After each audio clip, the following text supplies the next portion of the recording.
আম্মু, আমি এই বিয়ে করব না মানে করব না। ওই পিচ্চি একটা ছেলের সাথে আমার বিয়ে কোন হিসেবে ঠিক করলে? আমি ওকে ছোট ভাইয়ের মতো দেখি, আর সেখানে কিনা তুমি আমাকে ওর সাথে বিয়ে দেবে? আম্মু, এসব চিন্তা মাথা থেকে ছেড়ে ফেলে দাও। আমি কখনো ওকে বিয়ে করব না। চুপ কর, বিয়ে করবি না মানে? আর আরুষ তোর কোন সম্পর্কের ভাই লাগে? শোন, ওকে তুই বিয়ে করবি, এইটাই আমার শেষ কথা। ডিভোর্সি মেয়ে হয়ে এত জিদ ভালো না। তুলি, তোর আপুকে সাজিয়ে নিয়ে আয়। আমি ডিভোর্সে বলে আমার কোনো দাম নাই? আমার কথার কোনো গুরুত্ব নাই নাকি? আমি আর কাউকে বিয়ে করতে চাই না। আম্মু, তুমি শুনছো? আমি কাউকে বিয়ে করতে চাই না। আর ও তো ওই পিচ্চি একটা ছেলেকে তো কখনোই না। তোকে তো বিয়ে করতেই হবে। আমরা কতদিন বাঁচবো? তোকে সারা জীবন দেখে রাখার জন্য হইলেও একটা মানুষের দরকার আছে। আর আরও ছোট একটা ছেলে, ওকে যেভাবে গড়িয়ে তোলা যাবে সেভাবেই গড়ে উঠবে। আমি কোনো কথা শুনতে চাই না। আমি তোর আম্মু, কোনটাতে তোর ভালো হবে ওইটা আমার থেকে তুই বেশি বুঝবি না। টিয়া রেগে গিয়ে আরও কিছু বলবে তার আগেই টিয়ার আম্মু চলে গেল। তুলি আর সব কাজিনরা মিলে টিয়াকে জোর করে সাজিয়ে দিতে লাগলো। আর এইদিকে আরুষর আম্মুকে বলতে লাগলো, আম্মু, আমি ম্যামকে বিয়ে করব না। উনি আমার কলেজের ম্যাম, সবাই জানলে আমাদের নিয়ে হাসাহাসি করবে। প্লিজ আম্মু, এই বিয়েটা ভেঙে দাও। আমি ওনাকে সবসময় বড় আপু বলে ডাকছি, সেখানে হুট করে এভাবে তাকে বউ বানানো, এইটা আমি পারবো না। আম্মু প্লিজ, আন্টিকে বুঝিয়ে বলো না। আরুষ, আমি জানি টিয়া তোর অনেক সিনিয়র, কিন্তু তুই কি চাস না তোর বোন সুখে থাকো? দেখ, তোর বোনের এত ভালো একটা ফ্যামিলিতে বিয়ে হচ্ছে, নিজের বোনের সুখের কথা ভেবে তো এটা মেনে নিতে পারিস। আম্মু, রাহাত ভাইয়া তো আতিয়াকে পছন্দ করছে, তাই তাদের বিয়ে হচ্ছে। কিন্তু আমাদের বিয়ে দেওয়ার মানে কি? তোর কি মনে হয় তোর বোনকে এমনি এমনি ওই ঘরে বউ বানাচ্ছে নাকি? তোর সাথে টিয়ার বিয়ে দিবে জন্য এমন করছে। দেখ আরুষ, আমি তোর থেকে জীবনে কিছুই চাই নাই। আজ আমার মেয়ের সুখ তোর কাছে ভিক্ষা চাচ্ছি। দয়া করে এই বিয়েটা করে ফেল। তুই যদি বিয়ে না করিস তাহলে তোর বোনেরও বিয়ে হবে না। আরুষের আম্মু আরুষের সামনে আঁচল পেতে ভিক্ষা চাইতে লাগলো। আরুষের আম্মুর হাত দুইটা ধরে বলল, আম্মু, এভাবে বলো না। আমি বিয়ে করব। তুমি আর আপু আব্বু ছাড়া তো আমার এই দুনিয়াতে কেউ নাই। তোমরা আমার জীবন, সেখানে তোমাদের ভালোর জন্য আমি সব করতে পারি। আরুষের কথা শুনে আরুষের আম্মু আরুষের কপালে চুমু দিয়ে হাসি মুখে বলল, আমি জানতাম আমার ছেলেটা আমার কথা অমান্য করবে না। আচ্ছা আরুষ, তাড়াতাড়ি রেডি হয়ে নে, আমি নিচে চলে গেলাম। আরুষের আম্মু চলে গেল। আরুষকে ওর বন্ধুরা রেডি করে দিতে লাগলো। আরুষের বেস্ট ফ্রেন্ড রাকিব বলল, আরুষ, তুই এই বিয়ে করিস না। তোর মা তোকে ইচ্ছে করে এখানে ফাঁসিয়ে দিয়ে যাচ্ছে। তুই কবে চালাক হবি বল? দেখ, এখনো সময় আছে, তুই পালিয়ে যা। আমরা তোকে পালাতে সাহায্য করব। না, আমি এখন থেকে পালাতে পারবো না। আমি পালালে আমার বোনের কি হবে? আমি নিজের সুখের কথা ভেবে বোনের জীবন নষ্ট করতে পারি না। তাই বলে নিজের জীবনটা শেষ করে দিবি? তুই খুব ভালো করে জানোস তিয়া ম্যাম কতটা ভয়ঙ্কর একটা মেয়ে। কলেজে প্রায় ছেলেরা ভয়ে কাঁপে ওনাকে দেখলে, আর তুই কিনা সেই মানুষের সাথে সারা জীবন কাটানোর সিদ্ধান্ত নিচ্ছিস। বাদ দে, যা হোক আল্লাহ ভরসা। চল নিচে যাই, সময় হয়ে যাচ্ছে। রাকিব আর কিছু বলল না, আরুষকে নিয়ে যেতে লাগলো। আরুষকে টিয়ার ভাইয়ের পাশে বসিয়ে দিল। আরুষকে দেখে অনেক মেয়েরা নানা ধরনের কথা বলতে লাগলো। কেউ কেউ বলতে লাগলো, টিয়ার ডিভোর্সি হয়ে এত কিউট ছেলেকে পেয়ে যাবে, টিয়ার কপাল অনেক ভালো। আরও নানা ধরনের কথা বলতে লাগলো। আরুষ ওইদিকে কান দিল না। অনেকক্ষণ বসে থাকার পর কাজে আসলে বিয়ে পড়ানো শুরু করে দেয়। বিয়ে পড়ানো শেষ হলে সবাইকে খেতে দেয়। আরুষকে টিয়াকে খাইয়ে দিতে বলল। আরুষ না চাইতেও খাওয়াই দিতে বাধ্য হলো। টিয়ার রাগ হতে লাগলো, কিন্তু কিছু না বলে সবার কথা মতো আরুষকে খাওয়াই দিতে লাগলো। আরুষের বোনের দিকে তাকিয়ে ভাবতে লাগলো, আমার বোনটা কত খুশি, আর আমি কিনা নিজের ভালোর জন্য পালাতে চাইছিলাম। আমার বোন সুখী তো আমিও সুখী। খাওয়া দাওয়া শেষ হইলে সবার নাচ করা গান গাওয়া দেখতে লাগলো। সবাই আনন্দ করছে, আরুষ আর তিয়া বসে থেকে দেখতে লাগলো। আর 12টার দিকে তিয়াকে বাসর ঘরে রেখে আসলো। আরুষ ওর বন্ধুর সাথে এক পাশে গিয়ে বসে থেকে কথা বলতে লাগলো। রাকিব আরুষকে বলল, শোন মাম্মু, বিয়ে যখন হয়ে গেছে এখন তুই তার স্বামী, তাই বাসার ঘরে বিড়াল ভালো করে মারবি, বুঝছিস? আরুষ ভুরকুচকে তাকিয়ে বলল, বিড়াল কেন মারবো? বিড়াল তো আমার অনেক পছন্দের প্রাণী। আমি বিড়াল মারবো কেন? আরুষের কথা শুনে সবাই সজোরে হেসে উঠল। আরুষ ভ্যাবাচাকা খেয়ে বলল, কি রে, হাসোস কেন?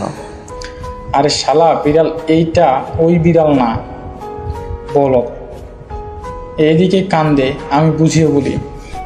আরুষ রাকিবের দিকে কান এগিয়ে দিতে আরুষকে বাসর ঘরে ব্যাপারে সব বলতে আরুষ ধাক্কা দিয়ে সরিয়ে দিয়ে বলল, যা শালা।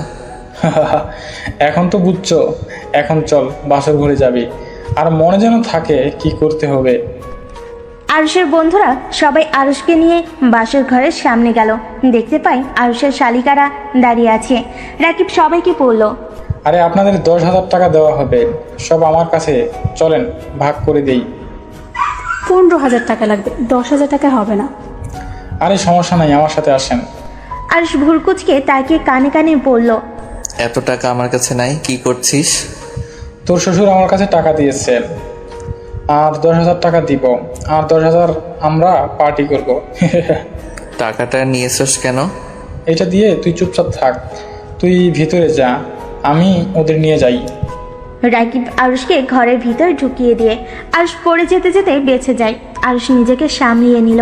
আরুষ সামনের দিকে তাকিয়ে দেখে তিয়া পা ঝুলিয়ে বসে আছে।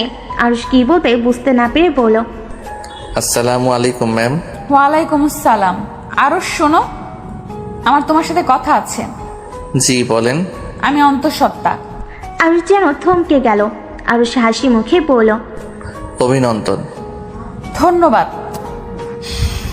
আমি মা হতে যাচ্ছি, তার মানে বুঝতে পারছো আমাকে তুমি টাচ করতে পারবে না। আমার কাছে আসার চেষ্টা করলে তোমার খবর আছে। আপনি তো আমার স্ত্রী, তাহলে আমি কেন আপনাকে টাচ করতে পারবো না? তুমি কি বাচ্চা বোঝো না? বাচ্চা পেটে থাকলে ফিজিক্সের সম্পর্ক করতে হয় না। বুঝলাম, বাট আপনার হাত তো ধরতে পারবো না কি? ওটাও করতে পারবে না। মোট কথা, আমার কাছে আসবে না। কেন? হাত ধরলে কি সমস্যা?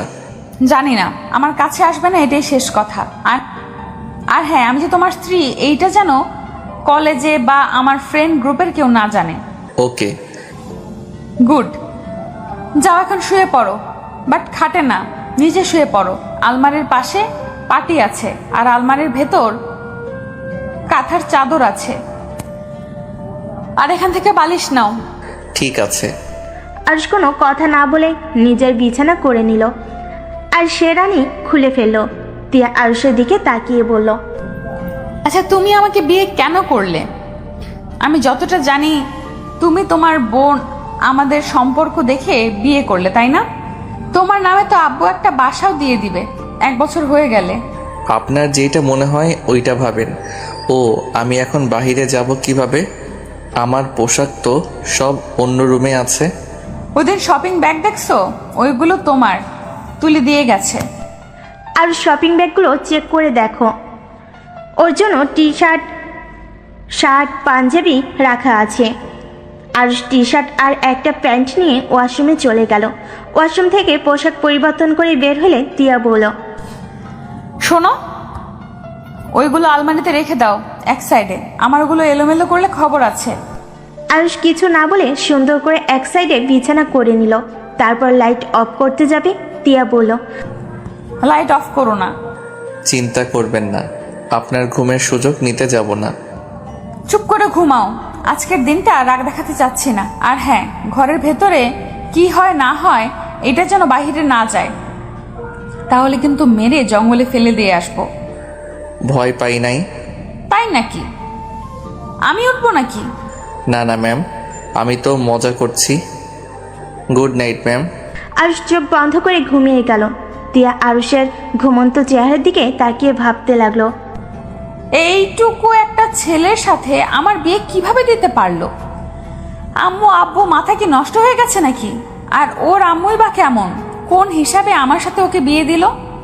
আর ওই বা কেমন যে আমার মতো ডিভোর্সি মেয়েকে বিয়ে করলো? এটা নিশ্চয়ই টাকার খেলা। টাকার লোভ এত যে ডিভোর্সি মেয়েকে বিয়ে করতে বাধ্য না। যত সব ফালতু ফ্যামিলি। মেজাজটাই এত গরম হচ্ছে না? তিয়া আরুষের থেকে চোখ সরিয়ে নিয়ে ঘুরে শুয়ে পড়ল। সকালে ঘুম ভাঙতেই আরুষ দেখে তিয়া বিছানায় নাই। দরজার দিকে তাকিয়ে দেখে দরজা ভিতর থেকে লক করা। আরুষ বুঝতে পারলো তিয়া ওয়াশরুমে গেছে। আরুষ উঠে চাদরটা ভাঁজ করে আলমারিতে তুলে রাখলো। পাটিটা এক কানিতে ভাঁজ করে রেখে দিল। পিছনের দিকে ঘুরে ওয়াশরুমের দিকে চোখ যেতে আরুষ অবাক হয়ে তিয়ার দিকে তাকিয়ে দেখতে লাগলো। তিয়াকে ভেজা চুলে এতটাই সুন্দর লাগতে পারে আরুষের যেন বিশ্বাসই হচ্ছে না। আরুষকে তিয়ার দিকে তাকিয়ে থাকতে দেখে তিয়া বলল, কি ব্যাপার, এভাবে তাকিয়েছো কেন?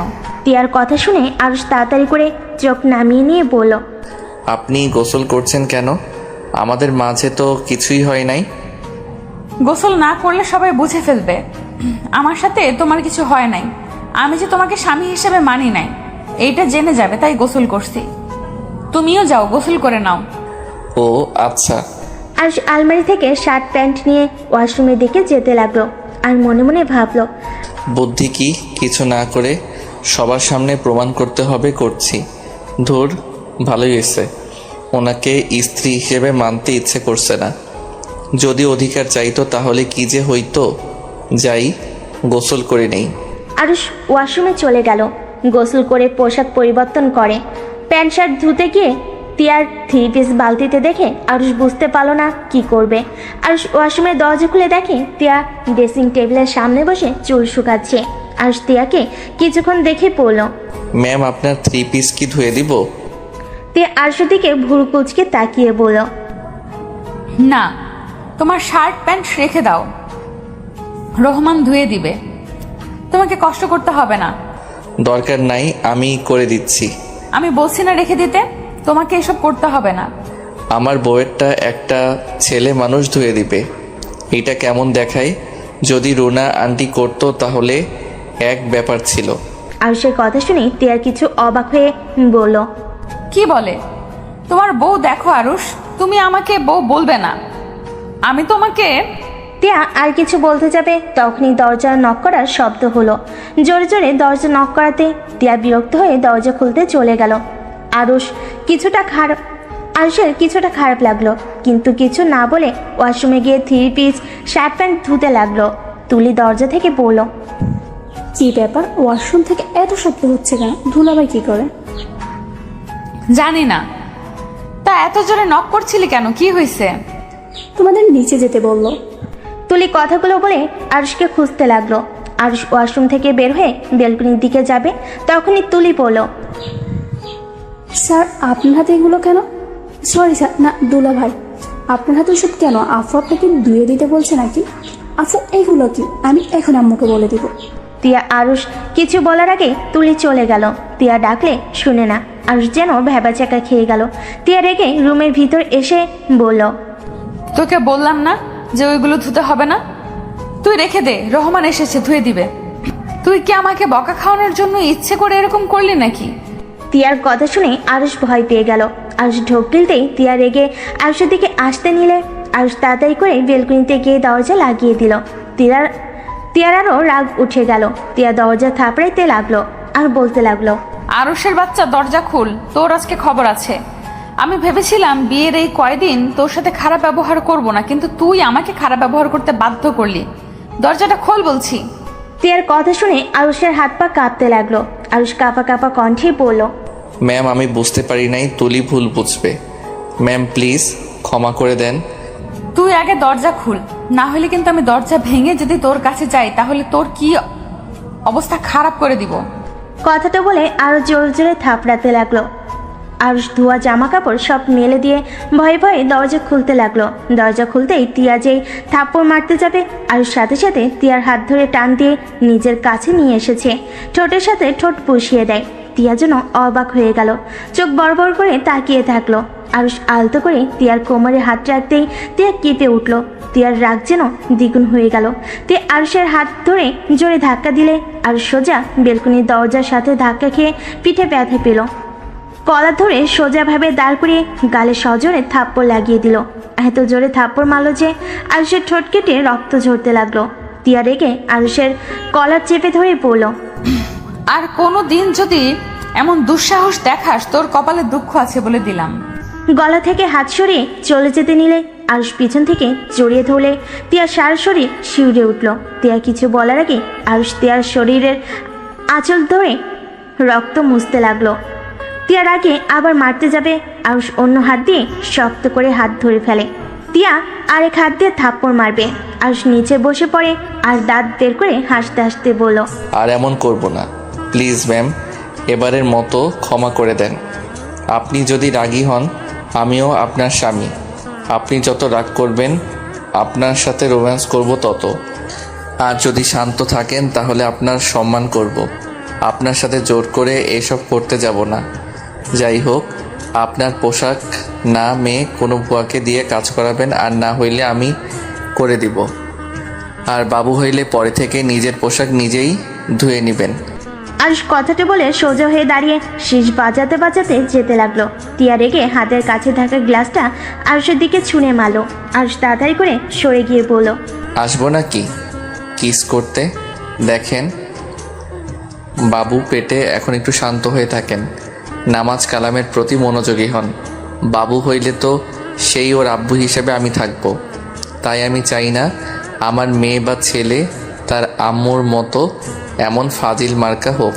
টিয়ার আগে দাঁতে দাঁত চেপে শাড়ির আঁচল খামছে ধরলো। টিয়ার আম্মু তুলি এসেছে কাজ দেখে, আর টিয়াকে এভাবে রেগে থাকতে দেখে টিয়ার আম্মু বলল, টিয়া, তুই আরুষকে গ্লাস ছুরি মেরেছিস? যদি গ্লাস লাগতো তাহলে কি হতো? কি হবে? মাথা ফাটলো না কেন? ছোট লোকের বাচ্চার সাহস দেখে আমি বাঁচি না।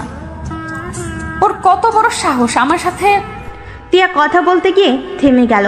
আরুষ মিটিমিটি করে হেসে বলল, আপনার সাথে কি? হ্যাঁ। আরুষের কথা শুনে টিয়ার রাগ আরো বেড়ে যেতে লাগলো। টিয়ার রাগে আরো কিছু দিয়ে ছুঁড়ে মারতে যাবে, সাথে সাথেই টিয়ার আম্মু তুলি ধরে ফেলে। টিয়ার আম্মু, টিয়া, বেশি হয়ে যাচ্ছে কিন্তু।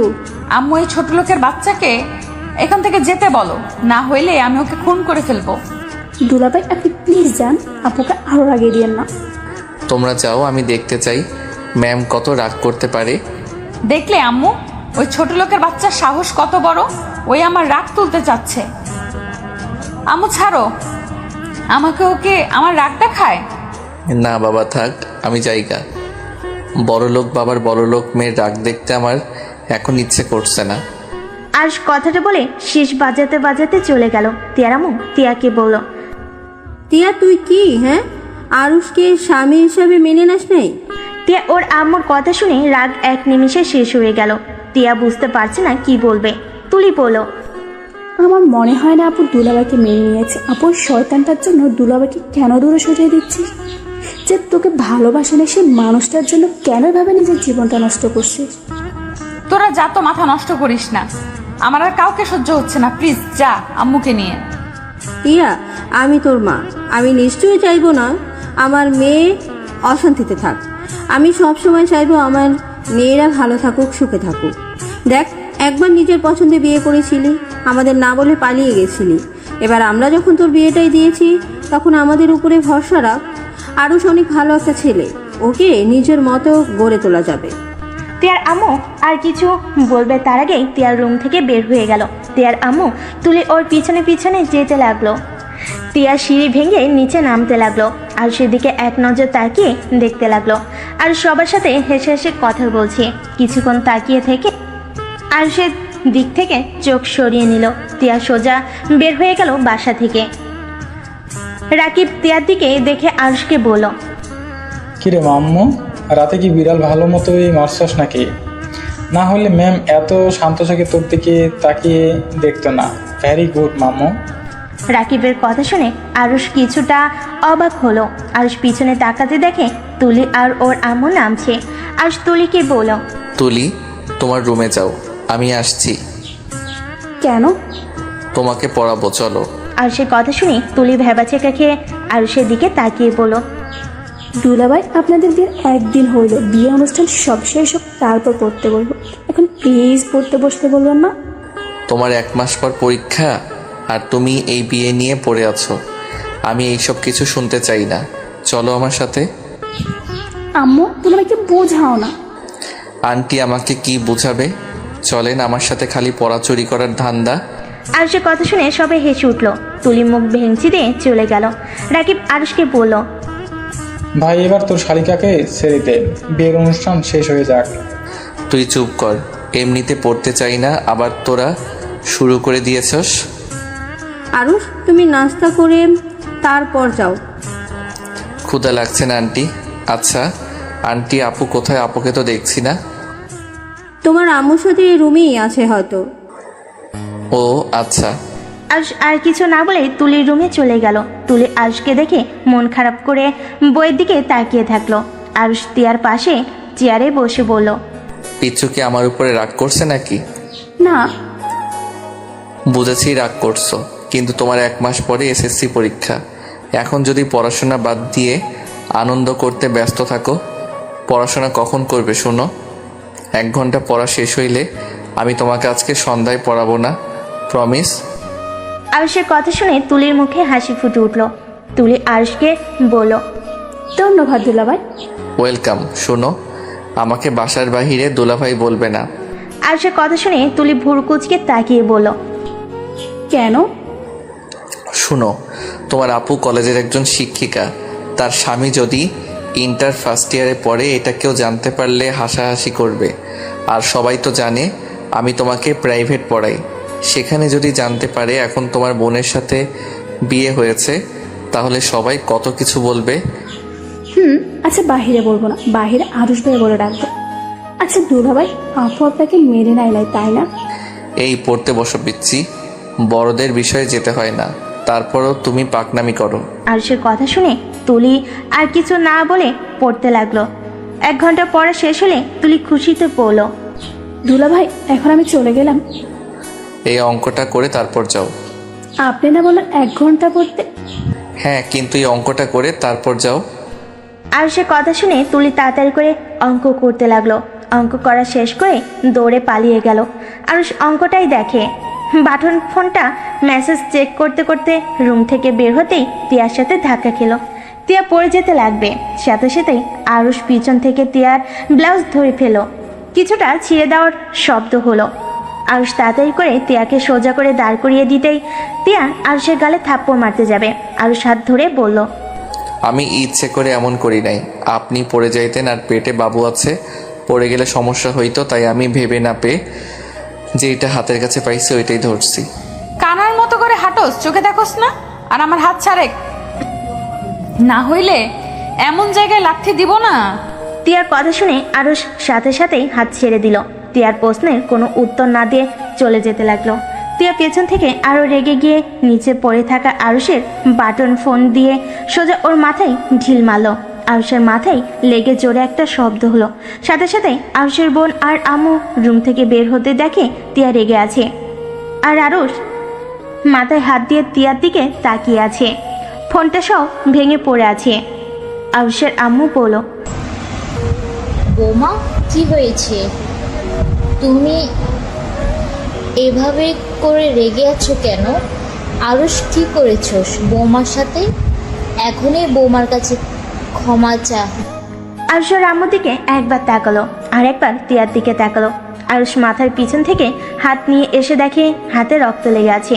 তিয়া রেগে বলল, আপনার ছেলেকে কি ভদ্রতা শেখান নাই, নাকি শুধু শিখাইছেন কিভাবে মেয়েদের সাথে অভদ্রতা করা শিখাইছেন? বেয়াদব ছেলে, বড়দের তো সম্মান করে না, আবার চোখ বড় বড় আমার দিকে তাকিয়ে আছে, চোখ একদম তুলে ফেলবো। তিয়ার কথা শুনে আরুষের আম্মু রাগিয়ে লুক নিয়ে আরুষের গালে থাপ্পড় বসিয়ে দিল। আরুষ অবাক হয়ে ওর আম্মু দিকে তাকিয়ে আছে। আরুষের আম্মু বলল, তোকে ছোট থেকে এই শিক্ষা দিয়েছি, বেয়াদবি করা, মেয়েদের সাথে খারাপ ব্যবহার করা। আরুষ কিছু না বলে চলে যেতে লাগলো। আরুষের চোখ বেয়ে 2 ফোঁটা পানি বের হতে সাথে সাথেই মুছে ফেল। তিয়ার আঘাত করার থেকেও আরুষ ওর আম্মুর কথায় ব্যবহারে বেশি কষ্ট পেল। আরুষ মনে মনে ভাবতে লাগলো, এমনও মা হতে পারে যে নিজের সন্তানের মাথায় থেকে রক্ত ঝরতে দেখেও সন্তানের গালে থাপ্পড় বসিয়ে দিয়ে বকাও দিল শুধুমাত্র বড়লোক বৌমাকে খুশি করার জন্য। হা হা। আরুষ, এইটাতে ভেঙে পড়ছস? ছোটবেলা থেকে তোর আম্মু এমন জানার পর কেন কষ্ট পাচ্ছিস? আরও কয়েক ফোঁটা পানি পড়তে আরুষ মুছে ফেলো। আরুষ ছাদে চলে গেল। ছাদে গিয়ে দেখে সবাই আড্ডা দিচ্ছে। আরুষ ওদের পাশে গিয়ে বসলে রাকিব আরুষকে দেখে বলল, এই আরুষ, তোর মাথায় ঘাড়ে রক্ত মতো দেখা যাচ্ছে, দেখি মাথাটা এইদিকে নিয়ে আয় তো। কিছুই হয় নাই। আরুষ বসা থেকে উঠে ওই সাইডে গিয়ে দাঁড়ালো। আরুষ বাহিরের দিকে তাকিয়ে আছে। রাকিব কিছুক্ষণ পর উঠে আরুষের কাঁধে হাত দিতে আরুষ চমকে উঠল। আরুষ পিছনে তাকিয়ে দেখে রাকিব। আরুষ কিছু না বলে আবার বাহিরের দিকে তাকিয়ে থাকলো। রাকিব আরুষের পাশে দাঁড়িয়ে পড়ল। তোর মাথায় তো রক্ত জমে গেছে, কি হয়েছে রে? এটা কিভাবে হলো? মাথায় কোথায় আঘাত লাগছে দেখতে দে তো। রাকিব আরুষের মাথায় হাত দিতে যাবে, আরুষ হাত সরিয়ে দিয়ে পড়ল। তেমন কিছু হয় নাই, থাম। আর তুই ওদের সাথে আড্ডা দেওয়া বাদে এখানে আসলি কেন? যা ওদের সাথে আড্ডা দে। আড্ডা পরে দেওয়া যাবে, আগে বল তোর মাথায় আঘাত পাইলি কিভাবে? উনি আমার ফোন দিয়ে ঢিল মেরেছিল। কি? কিন্তু কেন? আরুষ তখন কার সব কথা খুলে বলল। আরুষের চোখ বেয়ে পানি পড়তে লাগলো। রাকিব আরুষকে জড়িয়ে ধরে বলল, দোস্ত, কান্না করিস না। তুই তো জানোস তোর আম্মু কখনোই তোর কথা ভাবে না। আমার কেন জানি মাঝে মাঝে মনে হয় ওইটা তোর সৎমা না তো। ধুর, না। ওনার ব্যবহার দেখে তো তাই মনে হয়। তোর বড় আপুকে ঠিক ভালোবাসে, কিন্তু তোকে দেখতে পারে না। বিষয়টা কেমন যেন। আর তোর আম্মু সবসময় তোর বড় বোনের কথা ভাবে, তোর কথা কখনোই ভাবে না। আমি জানি না আমি কি অন্যায় করছি যার জন্য আম্মু আমাকে দেখতে পারে না। আব্বু অসুস্থ, আব্বুকেও দেখতে পারে না। আমি সত্যি বুঝি না আম্মু এমন কেন করে। আচ্ছা, তোর আব্বুকে জিজ্ঞেস করলে তো পারস। তোর আব্বু তোর থেকে নিশ্চয়ই কিছু লুকাচ্ছে। আর চল, আজকে তোদের বাসায় যাই। এখন তোর আম্মু নাই। এখন? চল যাই। আরুষ রাকিবের সাথে যেতে লাগলো। আরুষ রাকিবকে বলল, আচ্ছা তুই যা, আমি পোশাক পরিবর্তন করে আসছি। আমার মাথায় রক্ত দেখলে আব্বু অনেক কষ্ট পাবে। আচ্ছা যা, আমি তোর জন্য অপেক্ষা করব। রাকিব সিঁড়ি ভেঙে নিচে চলে গেল। আরুষ তিয়ার রুমে ঢুকে দেখে তিয়া উপর হয়ে শুয়ে আছে। আরুষ তিয়ার কাছে গিয়ে বলল, বাচ্চা পেটে আছে আর সেইখানে আপনি উপর হয়ে শুয়ে আছেন। সোজা করে শুয়ে থাকেন। আরুষের কণ্ঠ শুনে তিয়া চোখের পানি মুছে শোয়া থেকে উঠে খাটের উপরে পা ঝুলিয়ে বসে আরুষের দিকে তাকিয়ে বলল, তাতে তোর কি? আমি কিভাবে শুয়ে থাকবো না শুয়ে থাকবো সেইটা একান্ত আমার ব্যক্তিগত ব্যাপার। হ্যাঁ জানি, কিন্তু আপনার পেটে তো ছোট একটা বাবু আছে। আপনি এইভাবে শুয়ে থাকলে পেটে তো চাপ লাগবে। তোকে ভাবতে হবে না। আরুষ কথা না বাড়িয়ে আলমারি থেকে পোশাক বের করে ওয়াশরুমের দিকে যেতে লাগলো। তিয়ার চোখ আরুষের ঘাড়ের দিকে গেল। আরুষের ঘাড়ে রক্ত লেগে আছে। আরুষকে কিছু বলতে কেউ বললো না। আরুষ ওয়াশরুমে গিয়ে ফ্রেশ হয়ে রক্ত ধুয়ে পোশাক পরিবর্তন করে বের হলো। আরুষ রুম থেকে বের হয়ে গেল। তিয়া কিছুক্ষণ ওর দিকে তাকিয়ে চোখ বন্ধ করে নিল। আরুষ নিচে নামতে ওর আম্মু বলল, আরুষ কই যাস? আরুষ কিছুটা থতমত খেয়ে গেল। আরুষ পিছনে তাকিয়ে বলল, রাকিবের সাথে একটু বাহিরে যাব। ও আচ্ছা। আর শোন, বৌমার সাথে বেশি বাড়াবাড়ি করবে না। ওই যদি রেগে যায় না, সোজা বাড়ি থেকে বের করে দিব। ভালোই ভালোই এখানে থাকতে দিচ্ছে, এইটাই তোর ভাগ্য। বেশি বুঝিস না, বৌমা যা বলে তাই শুনিস। আচ্ছা। আরুষ কথাটা বলে নিচে নেমে চলে গেল। রাকিবের সাথে বের হয়ে গেল বাইক নিয়ে। রাকিব বাইক চালাচ্ছে, আরুষ পিছনে বসে আছে। রাকিব আরুষকে বলল, আরুষ, বলো। আমার কি মনে হয় জানোস, তোদের বাচ্চা হইলে হয়তো ম্যাম তোকেও তখন ভালোবাসতে শুরু করবে। আরুষ রাকিবের কথা শুনে হাসতে লাগলো। রাকিব অবাক হয়ে বলল, কিরে শালা, আমি কি তোকে মজা করে কিছু বলেছি যে এইভাবে হাসছিস? শোনো, ম্যাম অলরেডি মা হতে চলছে। ওনার ডিভোর্স হয়েছে 9 মাস ধরে, আর বাচ্চা সহ আমাকে বিয়ে করলো।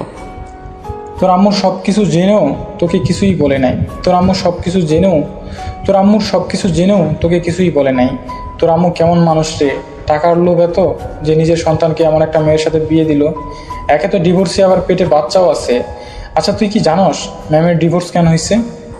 না, ওইটা জানার ইচ্ছেও আমার নাই। যাই হোক, বাদ দে। এখন উনি আমার স্ত্রী হয়, সেখানে ওনার সন্তান মানে আমার সন্তান। ভাই তুই এত সহজভাবে সব কিছু কীভাবে মেনে নেস? আমি হলে তো কখন পালিয়ে যাইতাম। এই ধরনের মহিলার সাথে থাকার চেয়ে বিষ খেয়ে মরে যাওয়া ভালো। হা হা, শোন, মানুষের বিয়ে একবার হয়, সেখানে উনি আমার স্ত্রী। ওনাকে বোঝা উচিত আমার, ওনার ভালো খারাপ দিক দেখা উচিত, ওনার পাশে থাকা উচিত। এখন উনি আমার সাথে কেমন ব্যবহার করবে ওইটা ওনার ব্যক্তিগত ব্যাপার। আমি স্বামী হয়ে আমার কর্তব্য পালন করব। ভাই তুই একটা জিনিস আগে জানলে আমার বোনের সাথে তোকে বিয়ে দিয়ে ঘর জামাই রেখে দিতাম। লাথি মারবো, ওইটা আমারও বোন হয়। ফালতু কথা বলবি না। ভুল হয়েছে, ক্ষমা করে দেন।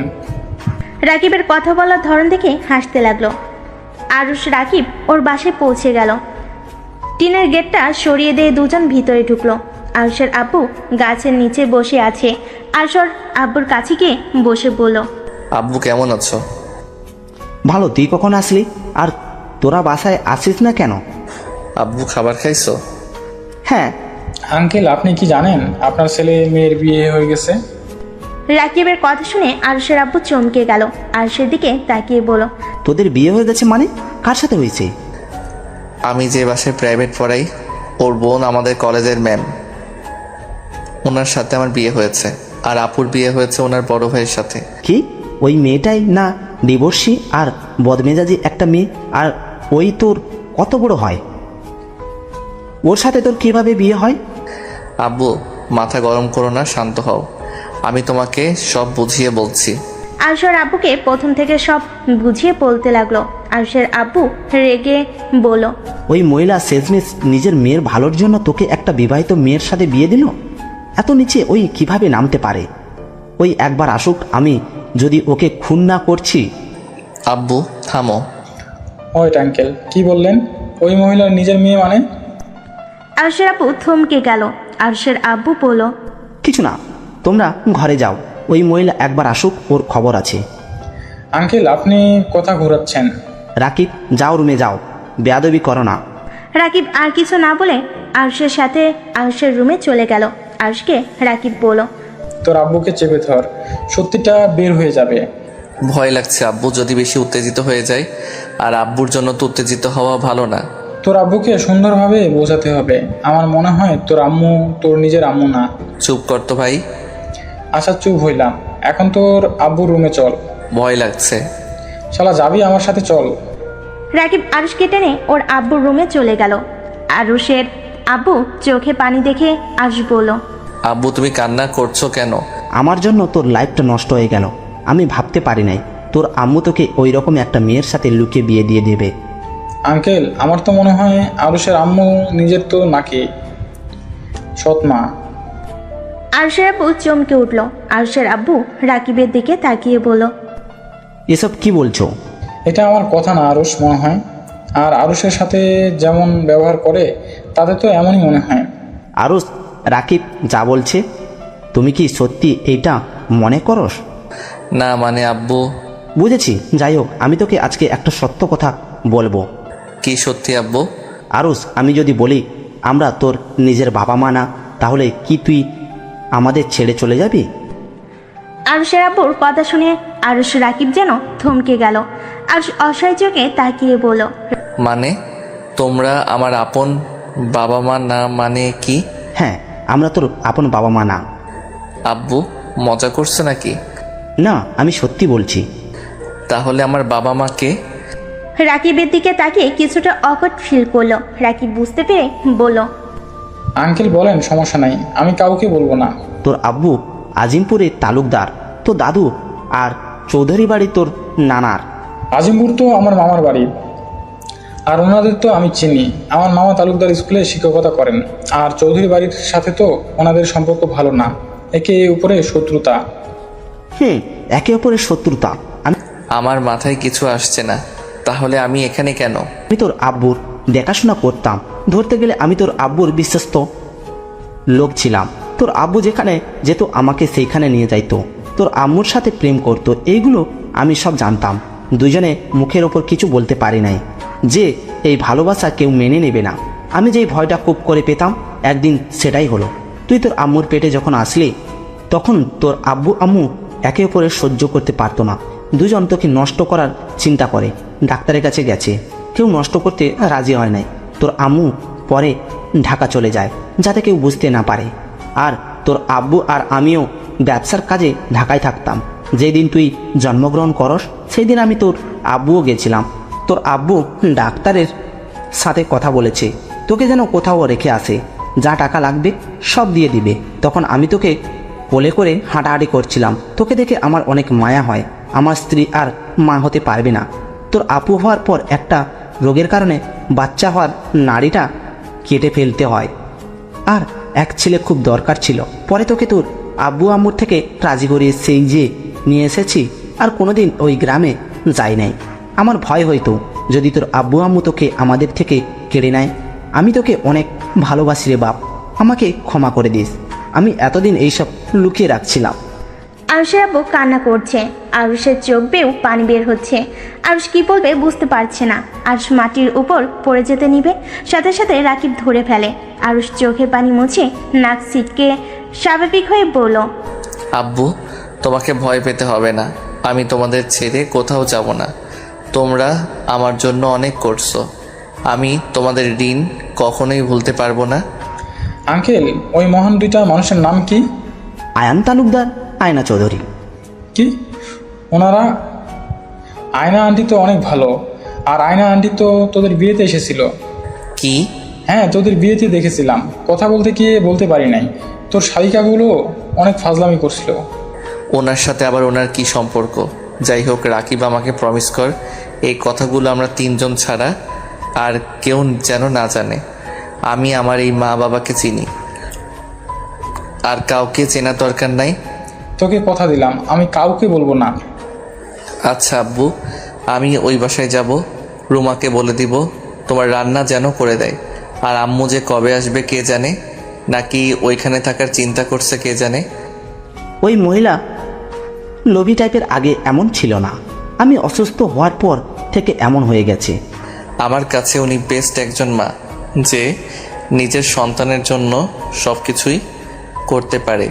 আমার আর ওনার উপরে রাগ অভিমান কোনোটাই নাই। আমি ওনাকে নিয়ে গর্বিত। আব্বু, নিজের যত্ন নিও, এইসব ভেবো না, আমি তোমাদের সন্তান আছি, থাকবো। আরুষ ওর আব্বু থেকে বিদায় নিয়ে ওর চাচাতো বোনকে খেয়াল রাখতে বলে চলে গেল। আরুষ রাকিবের পিঠে মুখ গুজে আছে। রাকিব বুঝতে পারছে আরুষ কান্না করছে। আরুষকে নিয়ে সোজা নদীর পাড়ে চলে গেল। রাকিব আরুষকে বলল, আরুষ নাম। আরুষ বাইক থেকে নেমে দেখে নদীর পাড়। আরুষ রাকিবকে বলল, কি ব্যাপার, এখানে আসলি কেন? ওই সাইডে বসে যত ইচ্ছা কান্না কর, কেউ আসবে না, কেউ শুনবে না। বাসায় চল। আরুষের কোনো কথা না শুনে রাকিব আরুষকে নদীর কিনারেই বসিয়ে দিল। কিছু টুকরা টুকরা পাথর মাটির দলা নিয়ে এসে দিল। রাকিব আরুষকে বলল, এইগুলো পানিতে ঢিল মার। পাগল হয়ে গেছিস নাকি? শালা যা বলি ওইটা কর। আরুষ রাকিবের কথা শুনে ঢিল মারতে লাগলো।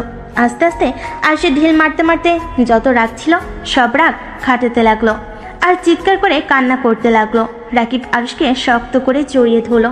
আরুষ কান্নায় ভেঙে পড়লো আর বলতে লাগলো, আমার লাইফটা কেন এমন?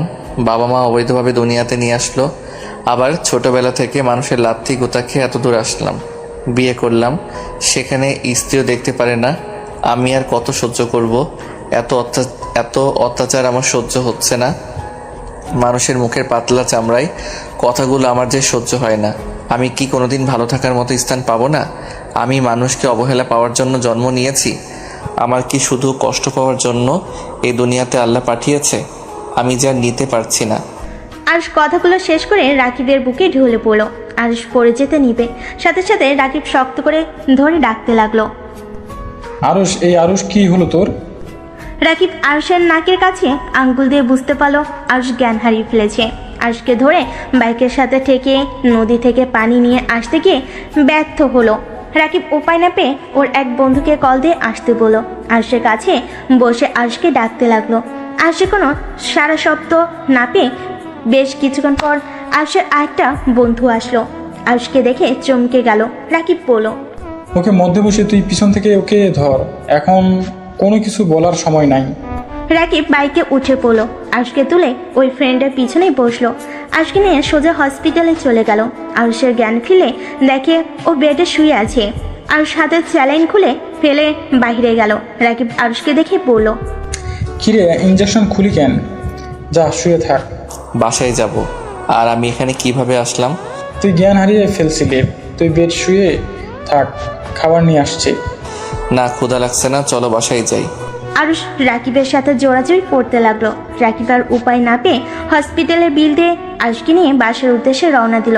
বাইক থেকে নেমে আরুষ পড়ে যেতে নিবে, সাথে সাথে আরুষ ওর আরেকটা ফ্রেন্ড ধরে ফেললো। রাকিব বলল, আর তুই এখানে দাঁড়া, আমি বাইক সাইডে রেখে তোকে ভিতরে নিয়ে যাই। থাক, লাগবে না, আমি একা যেতে পারবো। তুই বাইক থামিয়ে আয়। আরুষ ওর আরেকটা বন্ধুর সাথে হেঁটে চলে গেল। রাকিব বাইক থামিয়ে আরুষের পিছন পিছন যেতে লাগলো। ভিতরে ঢুকতেই তুলি আরুষকে বলল, দুলাভাই আপনারা কোথায় চলে গেছিলেন?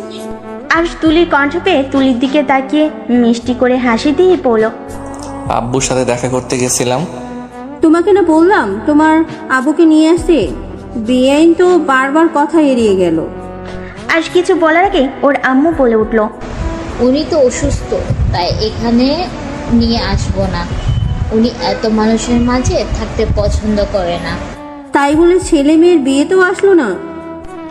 আরুষ কিছু বলার আগেই ফুলের পড়ে যেতে নিবে, সাথে সাথে রাকিব ধরে ফেলো। সবাই আরুষের কাছে আসলে রাকিব আরুষকে কোলে তুলে নিল। আরুষের ওই বন্ধুটা বলে, আরুষ বারবার জ্ঞান হারিয়ে ফেলেছে কেন, কি হয়েছে? আরুষের বন্ধুর কথা শুনে তিয়ার আম্মু বলল, বারবার জ্ঞান হারিয়ে ফেলছে মানে? আন্টি, ওর শরীরটা দুর্বল, সারাদিন খায় নাই, তার কারণে এমন হচ্ছে। আমি ওকে রুমে রেখে আসছি। আরুষকে কোলে নিয়ে রাকিব হাঁটতে লাগলো। সিঁড়ি ভেঙে উপরে যাওয়ার সময় আরুষের বন্ধুরা ধরে তুলতে লাগলো। আরুষকে ধরে রুমের সামনে গিয়ে দরজার নক করলে তিয়া দরজা খুলে দেখে আরুষ চোখ বন্ধ করে রাকিবের কাঁধে মাথা দিয়ে দাঁড়িয়ে আছে। তিয়াকে কিছু বলার সুযোগ না দিয়ে রাকিব আরুষকে খাটে শুয়ে দিল। তুলি খাবার নিয়ে আসলে রাকিবের হাতে নিয়ে আরুষকে খাইয়ে দিতে লাগলো। আরুষ কয়েক লোকমা মুখে দিয়ে রাকিবকে বলল, আর খাবো? চুপ কর, পুরাটা খেয়ে নে। ওর কি হয়েছে রে তুলি? দুলাভাই নাকি জ্ঞান হারিয়ে ফেলছিল, হসপিটালে ছিল। ওই ভাইয়া বলল, সেখান থেকে দুলাভাই জোর করে বাসায় আসে। আমাদের সাথে কথা বলতে বলতে আবার মাথা করে পড়ে যেতে নেই। ও আচ্ছা। তিয়া আর কিছু বললো না। আরুষের দিকে কিছুক্ষণ তাকিয়ে থেকে বাহিরে গিয়ে ডাক্তারকে কল দিল। রাকিব আরুষকে জোর করে খাওয়াই দিল। আরুষকে শুয়ে দিয়ে সবাইকে বলল, সবাই চলো, ওকে রেস্ট করতে দাও। রাকিবের সাথে সবাই চলে গেল। তিয়া রুমের ভিতরে ঢুকে দেখে আরুষ একদম খাটের সাথে যেন মিশে গেছে। তিয়া আরুষের মাথার পাশে বসে মাথায় হাত বুলিয়ে দিতে লাগতো। আরুষ রাকিবকে ভেবে বলল, রাকিব, তুই যা, আমার জন্য অনেক করছস, এবার ফ্রেশ হয়ে তুই রেস্ট নে। আরুষ কথাটা বলে বাম দিকে ঘুরে শুয়ে পড়ল। তিয়া হাত সরিয়ে নিয়ে কিছুটা দূরে গিয়ে দাঁড়ালো। বেশ কিছুক্ষণ পর বাসায় ডাক্তার দেখে সবাই অবাক হয়ে গেল। ডাক্তার এসে বলল, তিয়া ম্যামের রুমটা কোন দিকে। তুলি তিয়ার রুমে নিয়ে গেল। রুমে ঢুকতেই তিয়া বলল, ডাক্তার দেখুন তো, বারবার জ্ঞান হারিয়ে ফেলছেন কেন? ডাক্তার আরুষের হাত ধরতেই আরুষ চোখ খুলে ডাক্তারকে দেখেই বলল, আরে কে আপনি? উনি ডাক্তার, চুপচাপ শুয়ে থাকুন। আরুষকে কিছুক্ষণ দেখে বলল, টেনশনের ফলে এমন, আর শরীরে ভিটামিনের অভাব আছে। পুষ্টিকর খাবার আর ভিটামিন ওষুধ নিয়ে এসে খাওয়ালে ঠিক হয়ে যাবে। আর বেশি টেনশন না করেন যেন। ডাক্তার কথাগুলো বলে তিয়াকে ভিটামিনের ওষুধের নাম লিখে দিয়ে চলে গেল। আর কি কি খাওয়া লাগবে সব লিস্ট করে দিল। তিয়া ডাক্তারকে এগিয়ে দিয়ে রহিমকে লিস্ট দিয়ে সব নিয়ে আসতে পাঠিয়ে দিল। তিয়ার রুমে এসেছে দেখে আরুষ উপর হয়ে শুয়ে আছে। আরুষকে বলল, ঠিক মতো নিজের যত্ন নিতে পারো না নাকি? আর এত কিসের টেনশন করো? আমাকে বিয়ে করা নিয়ে চিন্তায় আছো নাকি? মানুষ বলে কথা, হাজার চিন্তা মাথায় থাকবেই। আর আপনাকে নিয়ে চিন্তা করতে যাব কেন? অসুস্থ, তাও আবার তেজ অনেক। যাও ঘুমাও। তিয়া আরুষের ডান পাশে বসে কাজ করতে লাগলো ল্যাপটপে। আর আরুষের দিকে কিছুক্ষণ তাকিয়ে দেখতে লাগলো। আরুষের চোখ বেয়ে টপ টপ করে পানি পড়ছে। তিয়া আরুষের চোখে পানি দেখে বলল, কান্না করছো কেন? দুঃখিত, আমি তোমার সাথে বেশি খারাপ ব্যবহার করে ফেলেছি। আমার মাথা গরম থাকলে আমি কি করি আমি নিজেও জানি না। আমার সাথে বেশি ঝামেলা করবে না, তাহলে তো আমি তোমার সাথে এমন ব্যবহার করতাম না। আমি আপনার কথাতে কষ্ট পাই নাই, আমার কপালটাই খারাপ। সেখানে কারো থেকে ভালো ব্যবহার আশা করা বোকামি। আরুষ কথাটা বলে ওয়াশরুমে চলে গেল। আরুষ ওয়াশরুম থেকে আসতেই দেখতে পাই রাকিব বসে আছে। রাকিব আরুষকে দেখে বলল, আরুষ রেডি হো, বাসায় যাব। কার বাসায়? আমার বাসায়। তোমার বাসায় কেন যাবে? আমি চাই না আমার বন্ধু এখানে থাক, আর এখানে থেকে তিলে তিলে মারা যাক। কি যাতা বলো, তিলে তিলে মারা যাবে মানে? ঠিক বলছি। রাকিব, আমাকে নিয়ে ভাবতে হবে না, আমি ভালোই থাকবো, তুই যা। আর শোন, কলেজে যাস। আমার সাথে চলতো। না, আমাকে এখানে বিক্রি করে দিয়েছে, সেইখানে আমি এখন থেকে যেতে পারবো না। তুমি যাও, আর আমাকে নিয়ে চিন্তা করিস না। রাকিব আরুষকে জোর করলে আরুষ গেল না। রাকিব রেগে চলে গেল। আরুষ দরজা লাগিয়ে দিয়ে নিচে বিছানা করে শুয়ে পড়ল। সারা রাত ছটফট করতে করতে এক পর্যায়ে ঘুমিয়ে গেল। সকালে ঘুম ভাঙলেই অজু করে এসে নামাজ পড়তে লাগলো। মনোজাতে আরুষ কান্না করতে লাগলো। তিয়া ঘুম ভেঙে যায়। আরুষকে কান্না করতে দেখে চমকে যায়। আরুষকে মনোজাত শেষ করতে দেখে ঘুমানোর ভান করে শুয়ে থাকলো। আর জায়নামাজ ভাঁজ করে রেখে দিয়ে নিচে চলে গেল। বাইরে গিয়ে হাঁটাহাঁটি করে 8টার দিকে বাসে এসেছে। ওয়াশরুমে গিয়ে ফ্রেশ হয়ে নিল। তারপর ব্যাগ নিয়ে নিচে নামলে তিয়ার আম্মু বলল, আরুষ কোথায় যাও? কলেজে যাব। খাবার খেয়ে বের হও, আর 9টা তো বাজে নাই, এত তাড়াতাড়ি কোথায় যাচ্ছ? খোদা নেই, আব্বুর সাথে দেখা করে কলেজে যাব। তোর আব্বু নিয়ে নতুন বাড়িতে আসছিস? মানে কিসের নতুন বাড়ি? তোর শ্বশুর আমাদের থাকার জন্য একটা বাড়ি দিয়েছে, সেখানে গিয়ে আমরা এখন থেকে থাকবো। আম্মু, এটা একটু বেশি হয়ে যাচ্ছে না? তোমার শ্বশুরমশাই তোমাদের উপরে খুশি হয়ে দিয়েছে, বেশি কিছু কেন হবে? আম্মু, একটা কথা বলি, কিছু মনে করো না। বেশি লোভ করা ভালো না, নিজের যা আছে ওইটা নিয়ে সুখী থাকতে হয়, অন্য জিনিস নিয়ে বাড়াবাড়ি করা ভালো না। তুই কি বলতে চাস আমি তোর শ্বশুর থেকে জোর করে নিয়েছি নাকি? আমি সেইটা বলি নাই। আরুষ, তোর দেখি অনেক সাহস বাড়ছে। আম্মুর মুখের উপরে তর্ক করা শিখে গেছস? আপু, আমি তর্ক করছি না। এত নাটক করার কি আছে? 1 বছর আমার সাথে থাকতে পারলে ওই বাড়ি তোমার নামে পার্মানেন্ট হয়ে যাবে। আমার দরকার নাই আপনার বাড়ি, বুঝতে পারছেন? আরুষের কথা শুনে আরুষের আম্মু রাগ উঠে যায়। আরুষের সামনে এসে ঠাস ঠাস করে থাপ্পড় মেরে দিল। আরুষ গালে হাত দিয়ে কিছুক্ষণ সবার দিকে তাকিয়ে আরুষ যেন কথা না বলে চলে গেল। আর সোজা ওর বাড়িতে চলে গেল। ওর আব্বুর সাথে বসে খাবার খেয়ে কলেজে চলে আসলো। আরুষ ক্লাসে বসে আছে। তখনই রাকিব এসে বলল, আরুষ, কি অবস্থা তোর? ভালো। তোর সাথে কথা আছে, আমার সাথে আয়। আরুষ রাকিবের সাথে যেতে লাগলো। গাছের পিছনে গিয়ে বসলো। আরুষ রাকিবকে বলল, কি কথা বলবি বল। তোর আম্মু আব্বুর পিক পেয়েছে, আর তোর আম্মু তোর শাশুড়ির বান্ধবী হয়। তুই কিভাবে জানলি? আমি তুলির থেকে শুনেছি, জিজ্ঞেস করেছিলাম, তখন তুলি আমাকে বলল, আর পিকও দিয়েছে। ও আচ্ছা। হ্যাঁ, আর তোর আম্মু মনে হয় তোর শ্বশুর বাড়ি কিছুদিন থাকবে। এখন আবার কই গেল উনি? ওনার ফ্যানদের সাথে দেখা করতে ঢাকা গেছে। উনি আসবে ভেবে আমি তোকে আমাদের বাসায় নিয়ে আসতে চাইছিলাম, যাতে তুই ওনাকে দেখে কষ্ট না পাস। ও আচ্ছা, ক্লাসে চল। ওয়েট, আগে পিক দেখে নে। রাকিব পিক দেখালে আরুষ কিছুক্ষণ দেখে রাকিবের সাথে ক্লাসে চলে গেল। আরুষ ক্লাসে মনোযোগ দিতে পারছিল না। তিয়া টিফিনের সময় আরুষকে খুঁজলো, কিন্তু ক্যান্টিনে পেল না। আরুষ ক্লাসরুমে বসে থেকে পড়তে লাগলো। তিয়া আরুষকে ক্লাসরুমে দেখে নিজের ক্যাবিনে চলে গেল।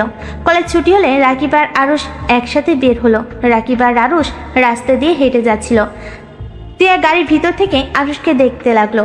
ওদের পিছন পিছন কিছু দূর যেতে তিয়া ওদের সামনেই গাড়ি থামিয়ে বলল, আরুষ, গাড়িতে ওঠো। আপনি যান, আমি একাই বাসায় চলে যাব। কি বলছি কানে যায় না? আরুষ যা, আমি বাসায় চলে যাই। আরুষ কিছু না বলে গাড়িতে উঠে বসলো। রাকিব বাইকে স্টার্ট দিয়ে চলে গেল। তে আরুষকে দেখে বলল, কি ব্যাপার, টিফিনে খাবার খাইলে না কেন? ক্ষুধা লাগে নাই।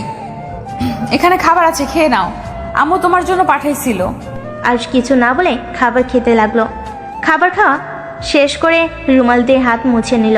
বাসে পৌঁছে আরুষ গাড়ি থেকে নেমে তের হাত ধরে গাড়ি থেকে নামিয়ে নিল। তিয়া অবাক হয়ে বলল, কি হইল এটা? ভুলে যাবেন না আপনার পেটে বাবু আছে। ও আচ্ছা। আরুষ তিয়ার হাত ধরে বাসার ভিতরে নিয়ে গেল। কলিং বেল চাপ দিলে তুলি দরজা খুলে দিল। তিয়া আরুষ ভিতরে ঢুকলে তিয়া বলল, মামুনি কখন আসলে? 20 মিনিট হয়েছে। ও আচ্ছা, আঙ্কেল কই? ওর কাজ আছে, সেখানে চলে গেছে। তার জামাইয়ের সাথে পরিচয় করিয়ে দেবে না? এই তো মামুনি, আরো সেই দিকে আসো। আরুষ তিয়ার কথা শুনে কিছু না বলে চলে যেতে লাগলো। সবাই অবাক হয়ে গেল। তিয়া রাগী লুক নিয়ে বলল, কি ব্যাপার, মামুনির সাথে পরিচয় না হয়ে চলে যাচ্ছ কেন? আমি যার তার সাথে পরিচয় হওয়ার প্রয়োজন মনে করি না। আরুষ, তোমাকে আমরা এই শিক্ষা দিয়েছি বড়দের সাথে কেমন ব্যবহার করতে হয় সেটাও জানো না নাকি? আরুষ কারোর কথাই কোনো উত্তর না দিয়ে সিঁড়ি ভেঙে উপরে চলে গেল। তিয়া লজ্জিত হয়ে বলল, মামুনি, ওর হয়ে আমি ক্ষমা চাচ্ছি। আরে ধুর, তুমি কেন ক্ষমা চাইছো? যাও ফ্রেশ হয়ে এসো, অনেক গল্প করা বাকি আছে। আমি আসছি। তিয়া রুমে গিয়ে আরুষের দিকে রাগী লুক নিয়ে তাকিয়ে বলল, তোর সাহস কি করে হলো মামুনির সাথে এমন ব্যবহার করতে? আরুষের কলার ধরে চিৎকার করতে লাগলো। আরুষ তিয়াকে শক্ত করে জড়িয়ে ধরে বলল, শান্ত হন, এত চিৎকার করা আপনার শরীরের জন্য ভালো না। আমাকে ছাড় বলছি। যত চিৎকার করবেন তত শক্ত করে ধরবো। এখন তুমি ভেবে বলো, কি করবে? চিৎকার করবে নাকি শান্ত হবে? আমার মাথা কিন্তু গরম হয়ে যাচ্ছে। আরুষ তিয়াকে কিছু বলতে না দিয়ে ঠোঁটের সাথে ঠোঁট বসিয়ে দিল। আস্তে আস্তে তিয়া যেন চুপ হয়ে গেল। আরুষ তিয়াকে ছেড়ে দিয়ে বলল, আমার উপরে চিৎকার করলে এমন করব? মামুনির সাথে এমন করলেন কেন? মামুনি কতটা অপমানিত হয়েছে। তাতে আমার কি? এইসব বিষয়ে কথা বন্ধ করেন। দেখো, উনি আমার আম্মুর ক্লোজ বান্ধবী, ওনাকে আমরা অনেক ভালোবাসি। ওনার সাথে তুমি এমন ব্যবহার করতে পারো না। উনি আমার। আরুষ কথা পুরো শেষ করার আগেই চুপ হয়ে গেল। তিয়া আরুষের দিকে তাকিয়ে বলল, তোমার কি? কিছু না, যান ফ্রেশ হয়ে নেন। তোমার মাথায় যে কি আছে আল্লাহ মাবুদ জানে। আরুষ কোনো কথা না বলে রুম থেকে বের হয়ে গেল। সিঁড়ি ভেঙে নিচে দেখে আয়না চৌধুরী, তিয়ার আম্মু, আরুষের আম্মু বসে গল্প করছে। আরুষকে দেখে আরুষের আম্মু বলল, আরুষ, কোথাও যাচ্ছিস নাকি? আব্বু কাছে যাব। যেতে হবে না, তোর আব্বুকে নিয়ে আসতে গেছে তোর আপু আর দুলাভাই। আরুষ কথাটা শুনে চমকে গেল। তোতলাতে তোতলাতে বলল, কি আব্বু আসবে মানে? আরুষ কথাটা বলতেই কলিং বেল বেজে উঠল। আরুষ বুকের ভিতরে ঢুক করে উঠল। তুলি দরজা খুলতে যাবে, আরুষ তখনই বলল, তুলি দাঁড়াও, আমি দরজা খুলে দিচ্ছি। আরুষ ভয়ে ভয়ে দরজার দিকে এগিয়ে যেতে লাগলো। আরুষ দরজা খুলে দিতেই আরুষ দীর্ঘ নিঃশ্বাস ছেড়ে বলল, আসসালামু আলাইকুম। ওয়ালাইকুম সালাম। আর জামাইবাবু যে কেমন আছো? আলহামদুলিল্লাহ ভালো। ভিতরে আছেন? আরুষ দরজাটা লাগিয়ে দিয়ে আয়ন তালুকদারের ভিতরে নিয়ে আসলো। আয়না চৌধুরী বলল, আয়ান, তুমি এখানে? কাজ শেষ তোমার? চলো রেডি হও, গ্রামে যাব। আঙ্কেল, এটা কেমন কথা? মামুনি না আমাদের বাসায় থাকবে? তাহলে এখনই কেন নিয়ে যেতে চাচ্ছেন? দেখেন, আপনাদের কাউকে আমি যেতে দিব? মামনি, তোমার দাদু ভাই অনেক অসুস্থ, তাই গ্রামের বাড়িতে যেতে হবে। অন্য এক সময় এসে থাকবো। দাদু ভাই এখনো সুস্থ হন নাই? না, বয়স বেড়েছে, আস্তে আস্তে আরও অসুস্থ হয়ে যাচ্ছে। আপনাদের শত্রুতা ঠিক হয়ে গেছে? আরুষের কথা শুনে আয়ান তালুকদার আরুষের দিকে ঘুরে তাকালো। আরুষ কথা ঘুরিয়ে বলল, না মানে আপনাদের ব্যাপারে আমি অনেক শুনেছি। তালুকদার ফ্যামিলি আর চৌধুরী ফ্যামিলির সাথে অনেক দিনের শত্রুতা, তাই আর কি। হ্যাঁ, 1 মাস হলো ঠিক হয়েছে। আচ্ছা টিয়া মামনি, আর কি যেন নাম তোমার? আমার কোনো দাম নাই। আরুষের কথা শুনে সবাই ভুরুকুচকে আরুষের দিকে তাকালো। টিয়া কিছু বলতে যাবে, তখনই আরুষের আব্বু আপু টিয়ার ভাইয়া ভিতরে প্রবেশ করে। আয়না চৌধুরী আরুষের আব্বুকে দেখে চমকে গিয়ে বলে ওঠে। আরুষের আব্বু আয়ন তালুকদার আর আয়না চৌধুরীকে দেখে চমকে গেল। আরুষ ওর আব্বুকে বলল, আব্বু চলো আমার সাথে। আব্বু তুমি যা ভাবছো তেমন কিছুই হয় নাই। আমাকে আর কিছু বোঝাতে হবে না, চলে যা তুই, আমি তোকে ধরে রাখবো না। মজিদ, তুই এখানে? হ্যাঁ, আমি এখানে। নিয়ে যান স্যার। কি নিয়ে যাব? সরি স্যার, আব্বুর মাথাটা গেছে। আব্বু আমার সাথে আসো। আরুষ ওর আব্বুকে টেনে নিয়ে আসতে লাগলো। আয়ন তালুকদার আরুষকে বলল, মজিদ, আমার সন্তান কোথায়? মারা গেছে। মানে? মানে সহজ, আপনার অবৈধ সন্তান মারা গেছে। স্যার, আপনি জানেন না আপনার সন্তানকে? আমি কিভাবে জানবো? তুই তো আমার সন্তানকে নিয়ে চলে এসেছিস। মজিদ ভাই, আমার সন্তান কোথায়? প্লিজ আমার সন্তানকে ফিরিয়ে দেন। আপনাকে আমি অনেক খুঁজেছি, আমরা আপনাকে কোথাও খুঁজে পাইনি। প্লিজ মজিদ ভাই, আমার সন্তানকে ফিরিয়ে দেন। আপনার সন্তানকে আমি ফিরিয়ে দেব, কিন্তু তার জন্য আমাকে টাকা দিতে হবে। যত টাকা লাগে আমরা আপনাকে দিব। আমার সন্তানকে প্লিজ ফিরিয়ে দেন। টাকা দিতে হবে না, ওই যে এই ছেলেটাই আপনাদের সন্তান। আরুষের আব্বুর কথা শুনে সবাই অবাক হয়ে আরুষের দিকে তাকালো। আয়ান তালুকদার আরুষকে জড়িয়ে ধরতে যাবে, আরুষ ধাক্কা দিয়ে সরিয়ে দিয়ে বলল, খবরদার, আমাকে টাচ করবেন না। আরুষ কথাটা বলে জোরে জোরে চিৎকার করতে লাগলো। তিয়া আরুষকে এভাবে চিৎকার করতে দেখে আরুষকে ধাক্কা দিতে দিতে বলল, আরুষ, এই আরুষ, কি হয়েছে? আরুষ তিয়ার কণ্ঠ পেয়ে চোখ খুলে দেখে আরুষ রুমে শুয়ে আছে। আরুষের বুঝতে বাকি রইল না এতক্ষণ ধরে আরুষ স্বপ্ন দেখছিল। আরুষ টি টেবিল থেকে এক গ্লাস পানি ঢেলে ঢকঢক করে খেয়ে ফেললো। তিয়া আরুষকে দেখে বলল, কি হয়েছে?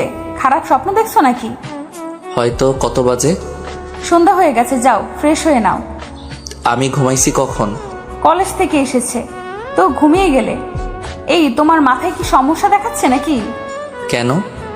তখন মামুনির সাথে বেয়াদবি করলে, আবার এখন বলছো কখন ঘুমাইছো জানো না। আরুষ তিয়ার কোনো কথার উত্তর না দিয়ে ওয়াশরুমে চলে গেল। ফ্রেশ হয়ে নিচে নেমে গেল। নিচে গিয়ে তুলিকে বলল, তুলি, তোমার পড়া নাই নাকি? ভাইয়া আজকে পড়বো না, মামনি এসেছে, মামনির সাথে আড্ডা দেব। ভাইয়া আপনিও আসেন আমাদের সাথে আড্ডা দিতে। আরও চোখে ছাড়ো, ওই এখন এক পা উঠবে না। আয়না আসলে ওদের দুই বোনের কোনোদিন খেয়াল রাখে না। তুমি ওদের সাথে আড্ডা দাও, তোমারও ভালো লাগবে। আরুষ, আসো এখানে বসো। তোমার সম্পর্কে তো কিছুই জানতাম না। আরুষ না চাইতো আয়না চৌধুরীর সামনে গিয়ে বসলো। আয়না চৌধুরী গল্প করতে লাগলো। আরুষ আর চোখে মাঝে মাঝে আয়না চৌধুরীকে দেখতে লাগলো। তিয়া এসেছে, ওদের সাথে আড্ডায় যোগ দিল। মাঝে মাঝে ওদের কথা শুনে আরুষের হাসি পেতে লাগলো। আরুষ কথায় কথায় বলে উঠল, তুলি, তুমি তো খুব তাড়াতাড়ি খালামণি হতে যাচ্ছ, তুমি কি খুশি না? আরুষের কথা শুনে সবাই অবাক হয়ে গেল। তিয়া বেশম খেলো। তুলি বলল, খালামণি হতে যাচ্ছি মানে? কেন? তোমার আপুর পেটে তো বাচ্চা, কি ব্যাপার? সবাই এমন অবাক হয়ে তাকিয়ে আছেন কেন? ওর পেটে কিভাবে বাচ্চা আছে? তিয়া এইগুলো আরুষ কি বলে? ইয়া মানে আম্মু। তিয়া কথাটা বলে দাঁত চেপে হাসতে লাগলো। তিয়ার আম্মু বুঝতে আর বাকি রইল না আজকে মিথ্যা বলেছে। আয়না চৌধুরী অবাক হয়ে বলল, সত্যি ইয়া মা হতে যাচ্ছে? আরে না, এই মেয়েটা এখনো ফাজলামিই যায় না। আরুষকে মিথ্যা বলছে। কি? আমাকে মিথ্যা বলার মানে কি? আমার মজা লাগছে তাই মিথ্যা বলছি। ও, বুঝতে পারছি। কি বুঝলে? অনেক কিছুই। আচ্ছা, আপনারা কথা বলেন, আমি রুমে যাচ্ছি, আমার পড়া আছে। আরুষ রুমে চলে গেল। বিছানায় পা ঝুলিয়ে ভাবতে লাগলো। আমি টাচ করব জন্য পেটে সন্তান আছে মিথ্যা কথা বলল? স্বামীকে যদি এত ভালোবেসে থাকে তাহলে ডিভোর্স কেন দিল? অদ্ভুত একটা মহিলা। আরুষ কথাগুলো ভাবছিল, হঠাৎ করে তিয়ার রুমে আসলো। আরুষ বলে উঠল, আচ্ছা, আপনি আপনার স্বামীকে যদি এত ভালোবেসে থাকেন তাহলে তাকে ডিভোর্স দিলেন কেন? আমি কাউকে ভালোবাসি না। তাহলে মিথ্যা অভিনয় করলেন কেন? আমার ইচ্ছে হয়েছে তাই। আমি কি আপনার অতীত সম্পর্ক জানার কোনো অধিকার নাই? জেনে কি করবে? আমার জানার দরকার। আমার মনে হয় না তোমার জানার দরকার আছে। অবশ্যই দরকার আছে।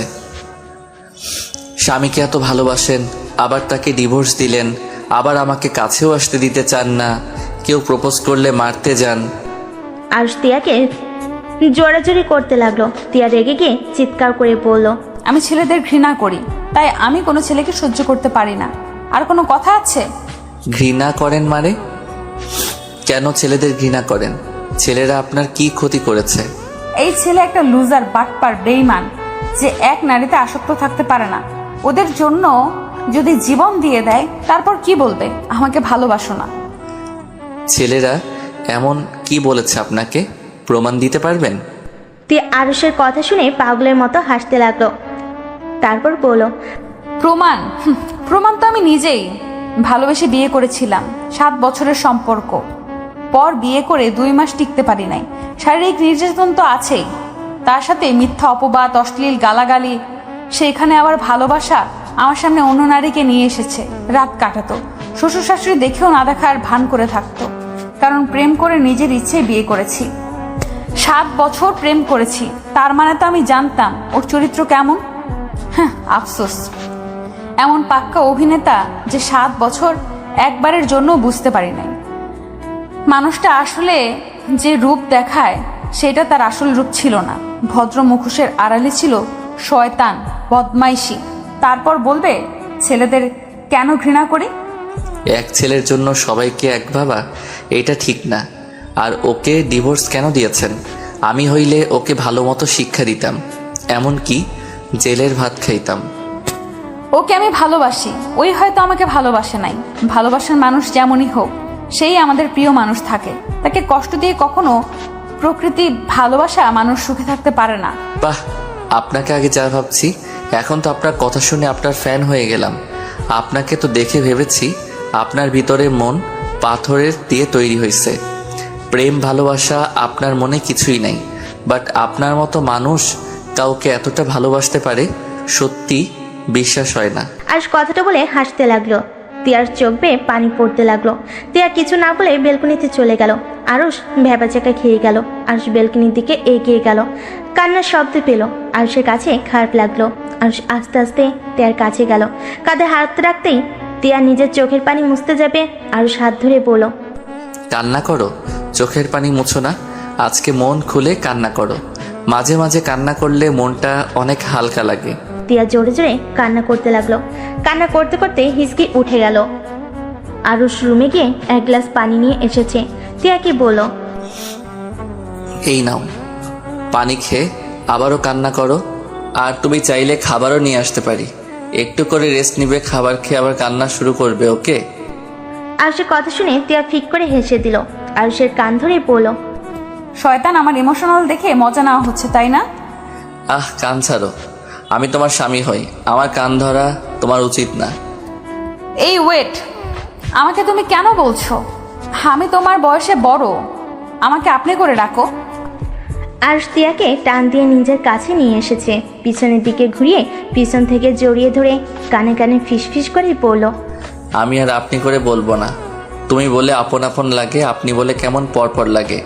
আর তুমি তো আমার প্রিয়তমা, সেখানে অনেক কাছের মানুষ, তাই আপনি না তুমি বলে ডাকবো। তিয়া হালকা করে আরুষের পেটে গুঁতো দিল।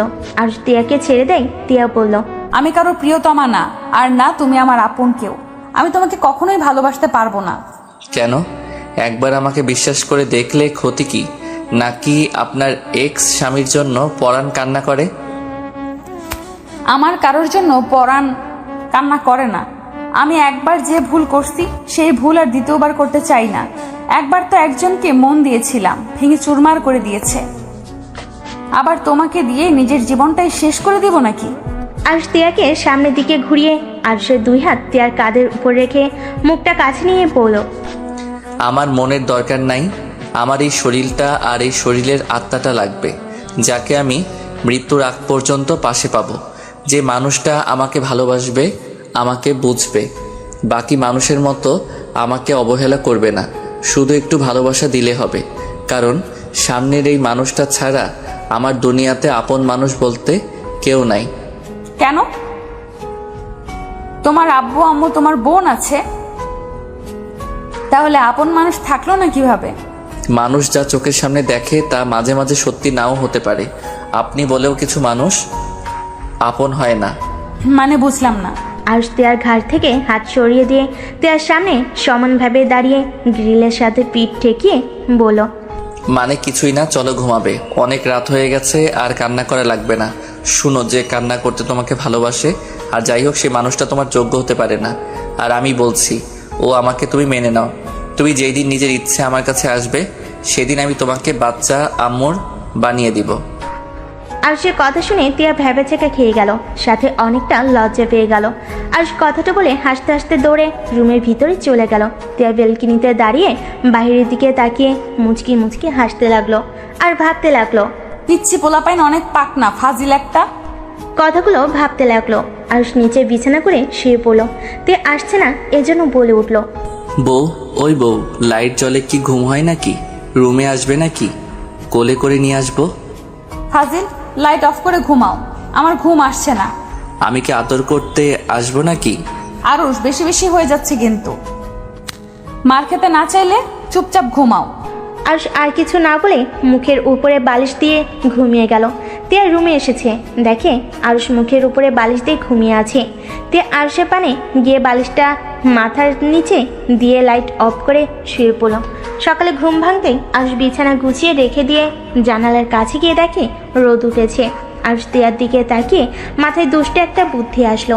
আরুষ আস্তে আস্তে জানালার পর্দা সরিয়ে দিল। বাইরের আলোগুলো সোজা তিয়ার মুখের উপর গিয়ে পড়ল। আরুষ মিটিমিটি করে হেসে হাত দিয়ে একবার আলো ঢেকে রাখে, আবার হাত সরিয়ে তিয়ার মুখে আলো দিতে লাগলো। তিয়ার বিরক্ত হয়ে চোখ খুলে দেখে আরুষ জানালার পাশে দাঁড়িয়ে দুষ্টামি করছে। তিয়া শোয়া থেকে উঠে বসে কোমরে হাত দিয়ে রাগিয়ে লুক নিয়ে তাকালো।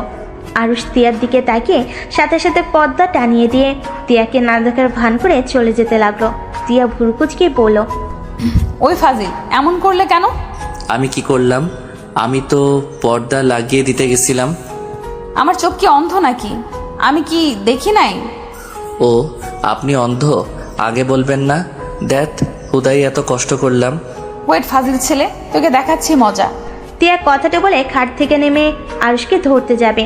আরুষ দরজা খুলে দৌড়ে বের হয়ে গেল। তিয়া আরুষের পেছনে দৌড়ে যেতে লাগলো। সিঁড়ি ভেঙে নিচে নামতে লাগলো। সাথে তিয়া ও ওদের এই অবস্থা দেখে সবাই অবাক হয়ে গেল। এই দুইজন কি করছো? পড়ে যাবে তো, সাবধানে নামো। এইভাবে দৌড়াদৌড়ি করছো কেন? আন্টি, আপনার মেয়েকে কুত্তা কামড় দিয়েছে। আমাকে কামড় দেওয়ার জন্য আমার পিছনে লেগেছে। আরুষের বাচ্চা, আমি তোকে আজ ছাড়বো না। আমাকে কুত্তা কামড় দিয়েছে? ওয়েট, একবার তোকে হাতের কাছে পাই। আরে বাবা, দুজনেই থামো। এভাবে দৌড়াদৌড়ি করলে দুজনেই পড়ে গিয়ে ব্যথা পাবে তো। আরুষও আয়না চৌধুরীর দিকে চোখ যেতে ওর রাগ উঠে গেল। ও আয়না চৌধুরীর দিকে তাকিয়ে তিয়ার দিকে তাকাতে গিয়ে পা পিছলে পড়ে যেতে নিলে তিয়ার দিকে হাত বাড়ালে তিয়া ধরাগে আরও সিঁড়ি থেকে পড়ে গড়াতে গড়াতে নিচে পড়ে গেল। তিয়ার সাথে সবাই চিৎকার করে উঠল। আরুষ গড়তে গড়তে আয়না চৌধুরীর পায়ের কাছে গিয়ে পড়ল। আরুষের মাথা বেয়ে রক্ত ঝরছে।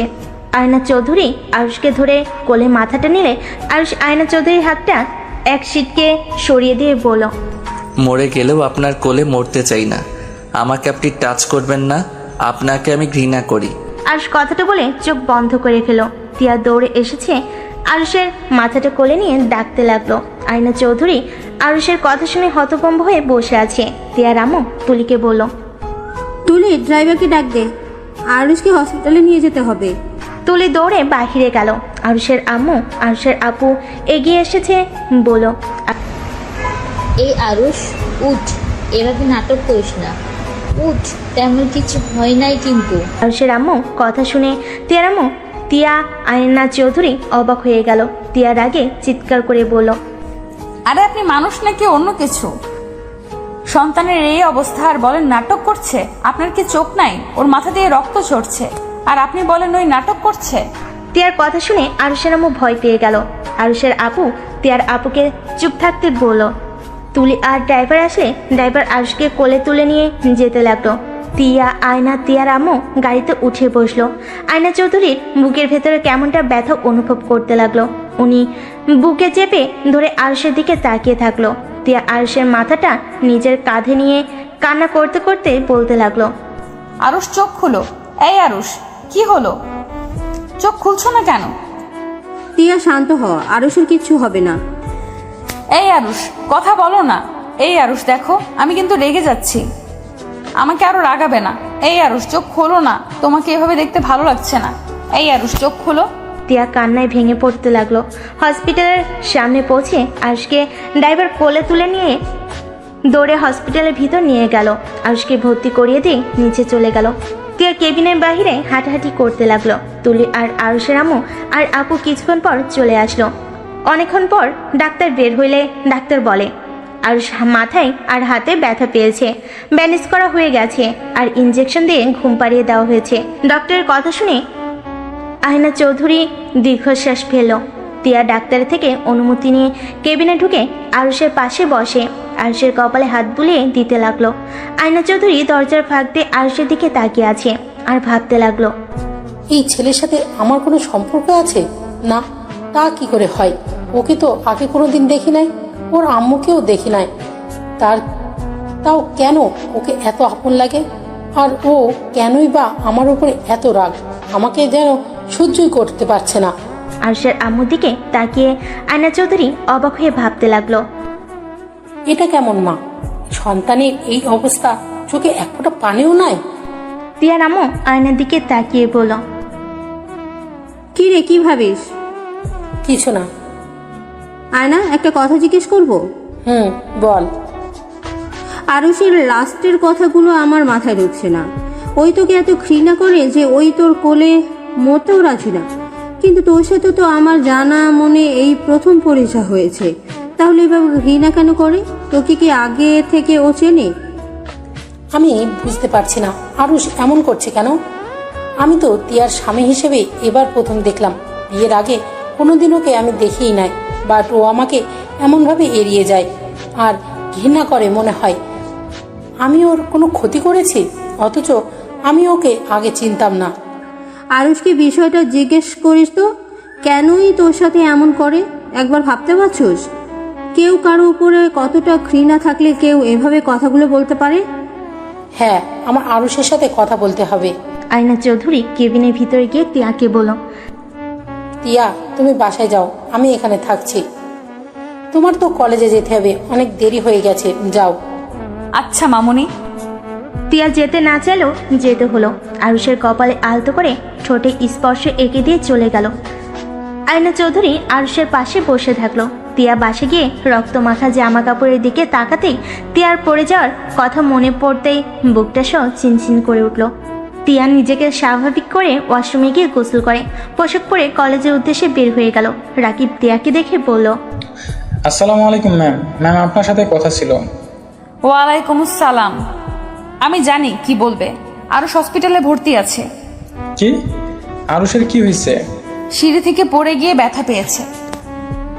আচ্ছা আমি যাচ্ছি, আমার এমনিতেই অনেক লেট হয়ে গেছে।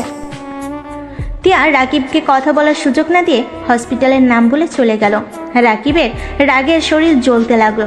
রাকিব মনে মনে ভাবলো, কি মহিলা, স্বামী হসপিটালে আর উনি কত স্বাভাবিক। একটু কি মনে মায়া দয়া বলে কিছু নাই? রাকিব কথাগুলো বলে বাইক নিয়ে সোজা হসপিটালের দিকে রওনা দিল। এদিকে আরুষের ঘুম ভাঙলে চোখ খুলে আয়না চৌধুরীকে দেখে চমকে উঠল। রাগী লুক নিয়ে বলল, আমার পাশে আপনি কেন? আমি কোথায়? আরুষ উঠতে যাবে, মাথায় ব্যথা পেল। আয়না চৌধুরী ধরতে গেলে আরুষ ছিটকে আয়না চৌধুরীকে সরিয়ে দিয়ে বলল, আপনাকে বললাম না আমাকে ধরবেন না। আপনি কি বুঝেন না আমি আপনাকে পছন্দ করি না? আমাকে কেন পছন্দ করো না? আমি তোমার কি ক্ষতি করেছি? আসলে আরুষ, তুমি আয়নাকে কেন দেখতে পারো না? ওই তোমার কি ক্ষতি করেছে? তুমি ওকে সহ্য করতে কেন পারছো না? আরুষ তিয়ার আম্মুকে দেখে হতভম্ব হয়ে গেল। আরুষ নিজেকে স্বাভাবিক করে বলল, আন্টি, আমি বাসায় যেতে চাই। তুই আসুক তারপর যেও। এখন বলো, তুমি আয়নাকে কেন দেখতে পারো না? আমি জানি না। এইটা কেমন কথা? তুমি জানো না অথচ তাকে ঘৃণা করো? ওকে দেখতেও খারাপ না, আর এমনকি ওর ব্যবহারও খারাপ না। আয়নাকে তো সবাই কত ভালোবাসে। ও অনেক ভালো একটা মেয়ে। আজ পর্যন্ত কেউ বলতে পারবে না তিয়া কারোর সাথে খারাপ ব্যবহার করেছে বা কারো কোনো ক্ষতি করেছে। তাহলে তুমি কেন তাকে ঘৃণা করো? আর সজোরে হাসতে লাগলো। মাথায় ব্যথা পাওয়াতে হাত চেপে ধরে বলল, আন্টি, ওনারা তো মহান মানুষ। ওনারা এত মহান যে আমার লাইফটা একদম হেল করে দিয়েছে। ভদ্র মুখোশের আড়ালে যে কত বড় শয়তান, এই আপনি আমার চোখের সামনে থেকে জানতো। আরুষের আম্মু কেবিনে ঢুকে বলল, আরুষ, এই ধরনের ব্যবহার করছিস? তুই জানোস উনি এত কাছে কখন থেকে বসে আছে, তোর জন্য কান্না করছিল। আর তুই তার সাথে এমন ব্যবহার করছিস। তোর আব্বুকে কল দিয়ে সব বলে দেব। তুই যে এত বেয়াদব হয়েছিস তোর আব্বুর জানা দরকার। তো আম্মু, ওনাকে কে বলছে আমার জন্য চোখের পানি ফেলতে? ওর চোখের পানি আমার কাছে বিষ লাগে। যত সব আজাইরা। আয়না চৌধুরী কিছু বলতে যাবে, রাকিব দৌড়ে এসেছে, হাঁটুর উপরে 2 হাত রেখে জোরে জোরে নিঃশ্বাস নিতে নিতে বলল, আরুষ তুই ঠিক আছস? এই অবস্থা কি করে হলো? আমি ঠিক আছি। এই মহিলার মুখ দেখলে আর কত ঠিক থাকবো বল? কোন মহিলা? রাকিব আয়না চৌধুরীর দিকে তাকিয়ে বলল, আরুষ এইটা কেমন ব্যবহার? মাথা ঠান্ডা কর। এই তুমি মাস্টার সাহেবের ভাগনা না? জি আন্টি। আরুষকে তুমি চেনো? জি, ওই আমার বেস্ট ফ্রেন্ড। তুমি কি কিছু জানো ও আমাকে ঘৃণা কেন করে? না মানে তার মানে তুমি জানো? হয়তো, বাট আমি কাউকে কিছু বলতে পারবো না। কেন? বলা যাবে না, তাই বলতে পারবো না। রাকিব তুমি বলো, আমি শুনতে চাই। আমি ওর কি এমন ক্ষতি করেছি যে আমাকে ও ঘৃণা করে? রাকিবকে অনেক জোরাজোরি করতে লাগলো। আর রেগে গিয়ে বলল, উফ, ওকে এত জোরাজোরি করছেন কেন? সময় হইলে আমি আপনাকে বলে দিব। আর এখন শুনবেন নাকি? শোনার খুব ইচ্ছা থাকলে আমি এখন বলবো। আন্টি, আম্মু, আপনারা যদি কিছু মনে করেন। আরশের কথা বুঝতে পেরে তিয়ার আম্মু আরশের আম্মুকে নিয়ে কেবিন থেকে বের হয়ে গেল। আরশ মিটিমিটি করে হাসতে হাসতে বলল, শুনতে চান? শোনার আগে জানতে হবে আমি কে। কে তুমি? এইদিকে আছেন, কানটা একটু দিন। আয়না চৌধুরী আরশের দিকে গেলে আরশ ফিসফিস করে বলল, আমি আপনার অবৈধ সেই সন্তান যাকে হসপিটালে ফেলে দিয়ে আসার হুকুম দিয়েছিলেন। আমি একটা চাকর সন্তান যার বাবা মা থাকতে তাদের কোনো পরিচয় নাই। আরশ কথাগুলো বলে হাসতে লাগলো। হাসতে হাসতে আরশের চোখ বেয়ে পানি বের হতে লাগলো। আয়না চৌধুরী কয়েক পা পিছিয়ে গেল। আরশের হাসির প্রতিধ্বনি কানে বাজতে লাগলো।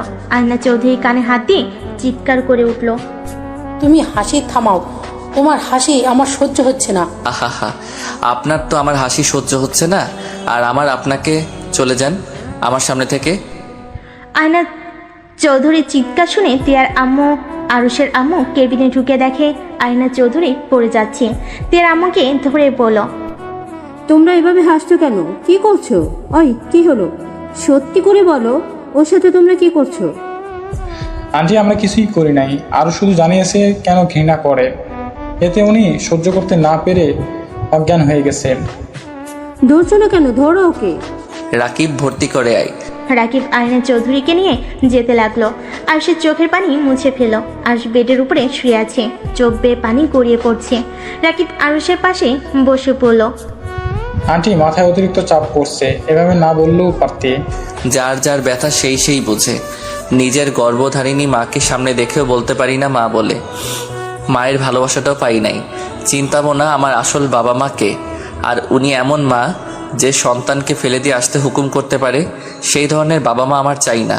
আমি এই ধরনের মানুষদের ঘৃণা করি যারা সন্তান জন্ম দিয়ে তাদের অস্বীকার করে। আরুষের কথা শেষ হতেই তিয়া চলে আসে। রাকিবের মুখ থেকে তিয়ার নামে কথা শুনে তিয়া ভিতরে না ঢুকে দাঁড়িয়ে পড়ল। আর এদিকে রাকিব বলতে লাগলো, আমি বুঝতে পারছি। আচ্ছা তুই রেস্ট নে। আর তোর বউ একটা জিনিস, তোর এই অবস্থা আর উনি কলেজে পড়ে আছে। এই মহিলা কেমন ধরনের মানুষ আল্লাহ জানে।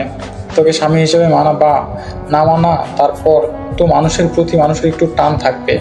রাকিবের কথা শুনে তিয়া রেগে ভিতর ঢুকে কিছু বলবে, তার আগে আরো শেষে বলল, হা, তুই আবার আমার বউয়ের পিছনে লাগলি কেন?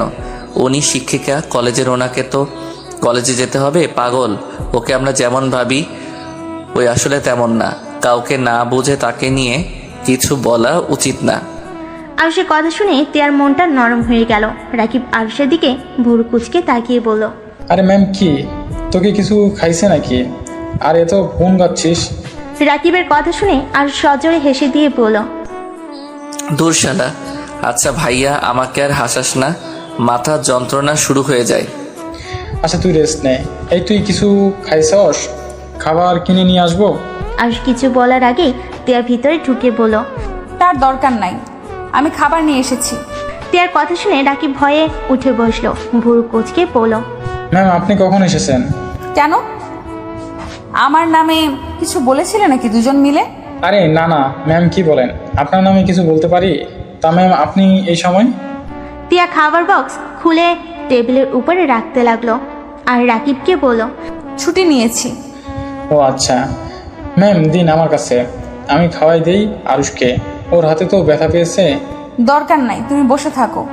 ম্যাম, ওই কি হাত দিয়ে খাবেন নাকি? দেখেন ম্যাম, সব জায়গায় জোর দেখাবেন না। তিয়া রাগি লুক নিয়ে তাকাতে রাকিব চুপ হয়ে গেল। তিয়া একটা প্লেটে খাবার বেড়ে আরুষের পাশে বসে ভাত চটকাতে লাগলো। আরুষ রাকিব হা হয়ে তাকিয়ে আছে। তিয়া রাকিবের দিকে তাকিয়ে বলল, এইভাবে তাকিয়ে আছো কেন?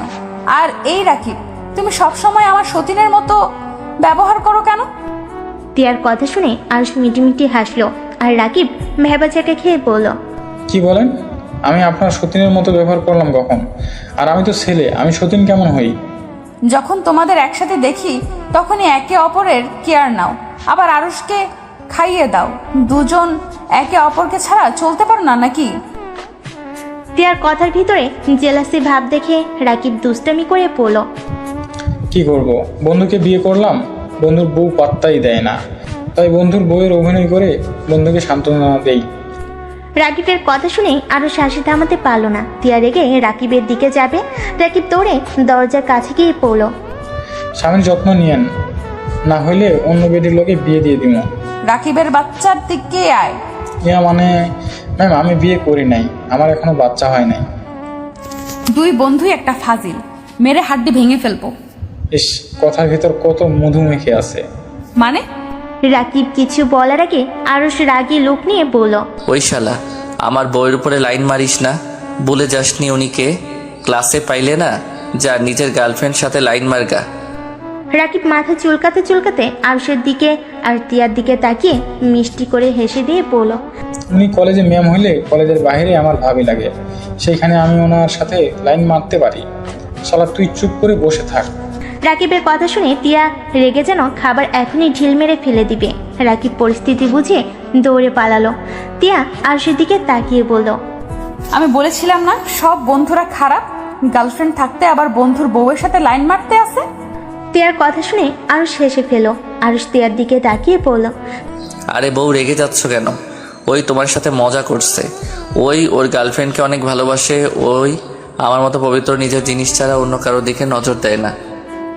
কত যে পবিত্র চোখ, মেয়ে ফ্রেন্ডদের সাথে ঘষাঘষি করে আবার এসেছে।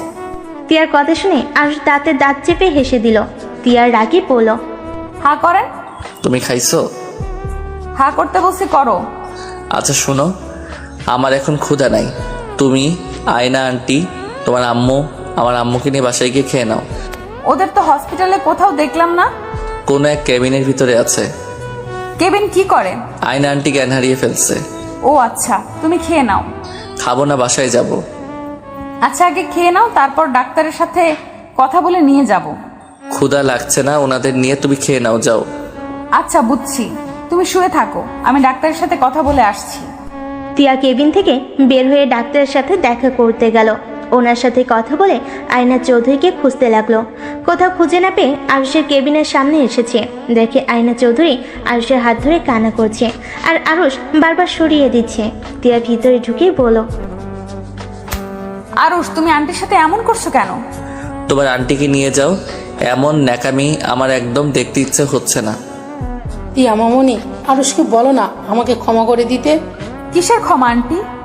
তিয়া ওর আম্মুর দিকে তাকাতেই তিয়ার আম্মু বলল, আমি বুঝতে পারছি না ও কিসের ক্ষমা চায়, আর আরুষ বা ওকে ঘৃণা কেন করতেছে। কিছু তো রহস্য আছে। ব্যথা পাচ্ছি তো হাতে। আরুষ ব্যথা পাওয়াতে আয়না চৌধুরী আরুষের হাতে চুমু দিয়ে বলল, সরি বাবা, আমি বুঝতে পারি নাই। ড্যাড ছাড়েন তো, বউ ডাক্তার কি বললো? রিলিজ নিয়ে যেতে পারবো। তাহলে চলো বাসায় যাব। হাসতে পারবে নাকি ড্রাইভারকে ডাকবো? হ্যাঁ পারবো, ডাকতে হবে না। আরুষ বেড থেকে নেমে পা রাখতে যাবে, সাথে সাথে পড়ে যেতে নেয়। আয়না চৌধুরী এসে আরুষকে ধরে, তিয়া আরেক পাশে ধরলো। আরুষ আয়না চৌধুরীকে বলল, আপনি ছাড়েন। হাঁটতে পারছো না, ব্যথা পাবে। হা হা, শরীরের ব্যথা দেখলেন, মনের ব্যথাগুলো ঠিক করবেন কিভাবে? ওইটাকে নিজে থেকে ঠিক করতে হয়, তাই এই ব্যথা নিজে থেকে সামলাতে পারবো। আরুষ কথাটা বলে তিয়াকে ধরে হেঁটে যেতে লাগলো। আয়না চৌধুরীর চোখ বেয়ে পানি পড়তে লাগলো। তিয়ার আম্মু, আয়না চৌধুরী আর আরুষের আম্মু মিলে ওদের পিছন পিছন যেতে লাগলো। 5 জন হসপিটাল থেকে বের হয়ে গাড়িতে উঠে বাসার দিকে রওনা দিল। আরুষের আম্মু আরুষকে বলল, আরুষ, তোর বেয়াদবি বের করবো। তোর আব্বুকে খবর দিয়েছি, তোর আব্বু মনে হয় এ বাসায় চলে এসেছে। এই, আপনি প্লিজ চুপ করবেন? সব সময় খালি ওর ভুলগুলোই দেখেন আর বকার উপরেই থাকেন, ভালো ব্যবহার করতে পারেন না। আপনি নিজেই চুপ থাকেন। আমার আম্মু আমার সাথে যা ইচ্ছে করবে, এতে আপনার কি? নিজের চিন্তা করেন। আর আম্মু, তুমি আব্বুকে এই অবস্থায় ওই বাসায় আসতে বলে কেন? আমি বেয়াদবি করছি, পরে শাস্তি মাথা পেতে নিয়ে নিব। শুধু শুধু আব্বুকে ওই বাসায় আসতে বলছো? মজিদ ভাই কি সত্যি বাসায় এসেছে? ওনার সাথে আমার কথা বলতে হবে। ওমা, আপনি আমার জামাইয়ের নাম জানলেন কেমনে? বিয়ে দিন হয়তো শুনেছিল। ও আয়না চৌধুরী কাউকে ফোন দিল, কল দিয়ে বলল, আয়ান, তুমি কত দূর? তোমাকে না বললাম তাড়াতাড়ি তিয়াদের বাসায় আসতে? প্রায় এসে গেছি, বাট এত জরুরি আসতে বলছো কেন? আমি তোমার সাথে সংসার করার জন্য ডাকছি না, তোমাকে আসতে বলেছি, আসো। আমার খেয়ে কাজ নাই? আমার বউ বাচ্চা রেখে তোমার সাথে সংসার করতে যেতে হবে?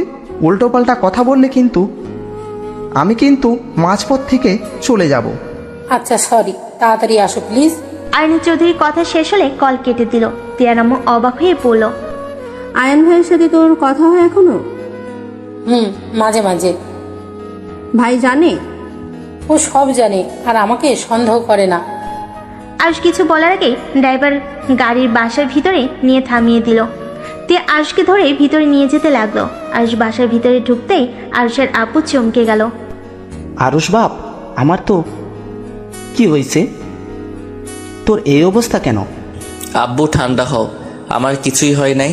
আব্বু, এটা তোমার বৌমা তিয়া, এটা আমার আব্বু। আসসালামু আলাইকুম আঙ্কেল। তুমি আমার ছেলে এই অবস্থা করেছো? তুমি নিজেকে কি ভাবো? হ্যাঁ, বাবার টাকা পয়সা আছে বলে যা ইচ্ছে করবে? নিজেকে কি ভাবছো তুমি? আরুষের আব্বুর কথা শুনে সবে ভেবাচেকে খেয়ে গেল। আরুষের আম্মু কিছু বলতে যাবে, সাথে সাথেই আরুষের আম্মুর গালে থাপ্পড় মেরে বলল, তুই চুপ থাক, তুই আর একটা কথাও বলিস না। তোর টাকার লোভের জন্য আজ আরুষ। আব্বু আব্বু ওয়েট, আম্মুর উপরে রেগে যাচ্ছ কেন? তুমি বাহিরের মানুষজনের সামনে আমার আম্মুর গায়ে হাত দিতে পারো না। আব্বু, তুমি আমার সাথে চলো, আমি তোমাকে বুঝিয়ে বলছি। আর তিয়ার জন্য আমার কিছুই হয় নাই। আমি সিঁড়ি থেকে পড়ে গেছিলাম পা স্লিপ খেয়ে। বিশ্বাস না হইলে ওই মহিলাকে জিজ্ঞেস করেন। আরুষের আব্বু আয়না চৌধুরীর দিকে তাকাতেই চমকে গেল, সাথে সাথে মাথা নিচু করে বলে উঠল, ওয়ালাইকুম আসসালাম মজিদ। আয়না চৌধুরী কিছু বলতে যাবে, তার আগেই আরুষ বলল, আব্বু, আমার সাথে চলো। আর তুমি মাথা নিচু করে আসো কেন? তুমি ওদের গোলাম না যে মাথা নিচু করে থাকবে? তিয়ার কিছু বলার আগেই আয়ান তালুকদার বাসার ভিতরে ঢুকে পড়ল। আয়ান তালুকদার আরুষের আব্বুকে দেখে সালাম করলো মাথা নিচু করে। আয়ান তালুকদার আরুষের আব্বুকে জড়িয়ে ধরলো। আরুষের আব্বুর খোঁজ খবর নিতে লাগলো।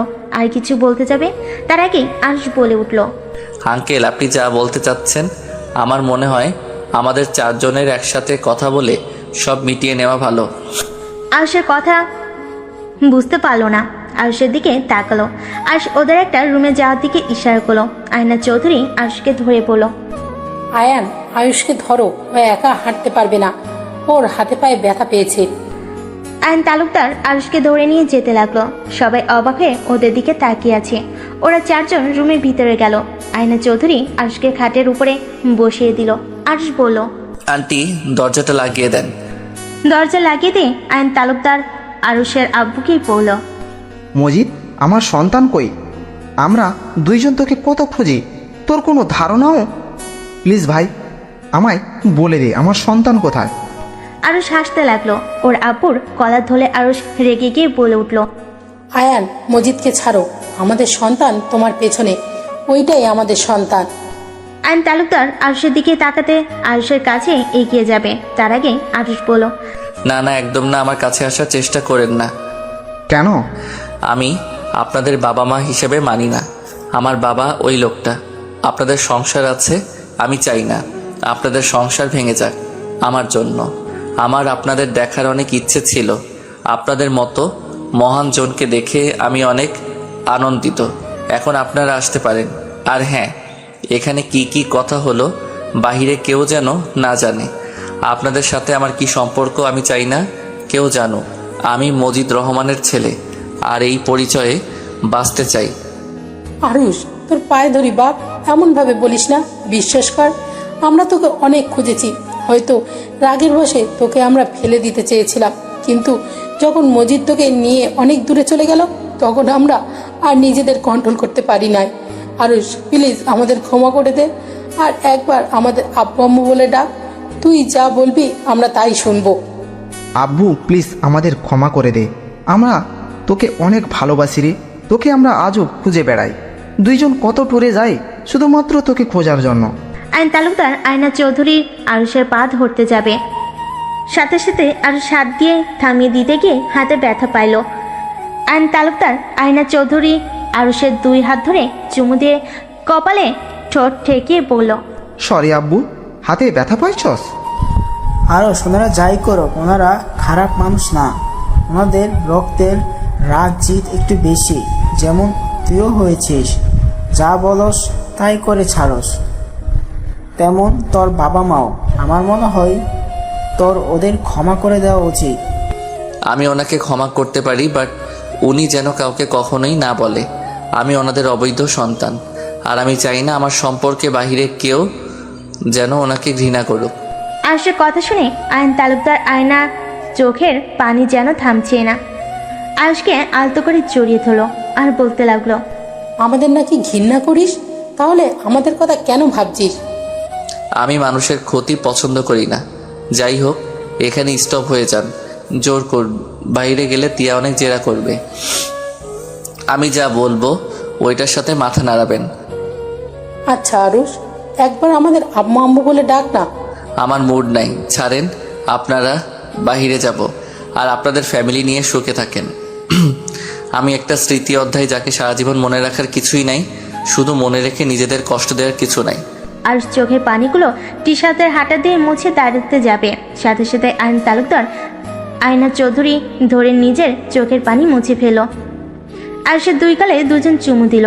আরুষের ভালো লাগলো, প্রকাশ করলো না। 4 জন বের হয়ে গেলে তিয়ার জেরা করতে লাগলো।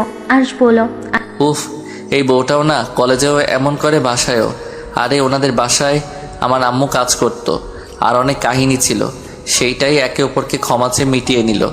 আঙ্কেল আন্টি আমাকে একটু উপরে রেখে আসবেন? আচ্ছা চলো। আরুষকে ধরে নিয়ে যেতে লাগলো। তিয়ার কথাগুলো বিশ্বাস হয় না, এটা তিয়ার মুখ দেখে বোঝা গেল। আরে না না, কি বলছেন? ক্ষমা চেয়ে আমাকে ছোট করে দিবেন না। আচ্ছা আঙ্কেল আন্টিকে নিয়ে রুমে যান। ভাবি রান্না করছে তো নাকি? ভাবি রান্না করছেন তো নাকি? আমি আপনাদের জন্য খাবার নিয়ে যাচ্ছি, আপনারা যান। তিয়া রান্নাঘরে চলে গেল, আর এদিকে আরুষকে তিয়ার রুমে শুয়ে দিল। আইন তালুকদারের ফোন বেজে উঠল।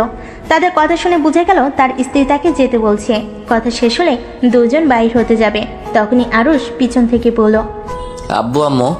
আরুষের কথা শুনে 2 জন খুশিতে পিছনে তাকাতে আরুষ বলল, আমার সাথে কিছুদিন থাকা যায় না? অবশ্যই থাকা যায়। আচ্ছা আমি এখনই বলে দিচ্ছি, আমি বাসায় যেতে পারবো না। আইন তালুকদার খুশি হয়ে কল দিয়ে অফিসের কথা বলে যাওয়া ক্যান্সেল করে দিল। আরুষের সাথে 7 দিন অনেক আনন্দে থেকে আইন তালুকদার আয়না চৌধুরী চলে যায়। এই 7 দিনে আরুষ মোটামুটি অনেকটা সুস্থ হয়ে গেছে। তিয়ার সাথে সম্পর্কটা আরও ভালো হয়ে গেছে। আরুষের কাঁধে মাথা দিয়ে তিয়া বলল, আরুষ আমাকে সবসময় এইভাবেই ভালোবাসবে তো? আমি কাউকে ছেড়ে যাই না, আমাকে সবাই ছুঁড়ে ফেলে দেয়। তুমি যতদিন থাকবে ততদিন রাখবো। যদি দেখে আমার সাথে তোমার থাকতে সমস্যা হচ্ছে, তাহলে সোজা তোমার থেকে দূরে সরে যাব। গলা চেপেও আমি মেরে ফেলবো। আমার রাগ হইলে আমি কি করে জানি না, তুই উল্টা আমার রাগ ভাঙিয়ে কাছে টেনে নিবি। উল্টা কি বলি, আমার থেকে দূরে সরে যাবি? তিয়া আরুষের গলা চেপে ধরলে আরুষ হাত দিয়ে ধরে পড়ল। আরে বাবা ছাড়ো, মজা করছি। একবার যখন তোমাকে পেয়েছি, সেখানে তোমার থেকে দূরে যাওয়ার প্রশ্ন আসে না। আরুষ তিয়ার কপালে চুমু দিল। তিয়া আরুষের বাহু জড়িয়ে ধরে বলল, তাড়াতাড়ি সুস্থ হয়ে যাও না, আমার এমন তোমাকে দেখতে ভালো লাগছে না। মোটামুটি কিন্তু হয়ে গেছি, তুমি চাইলে তোমার সাথে এখন বাসরটা করে নিতে পারি।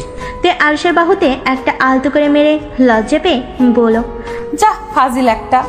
আরুষ টান দিয়ে তিয়াকে কাছে টেনে নিল। তিয়ার উপরে ঝাঁপিয়ে পড়লো।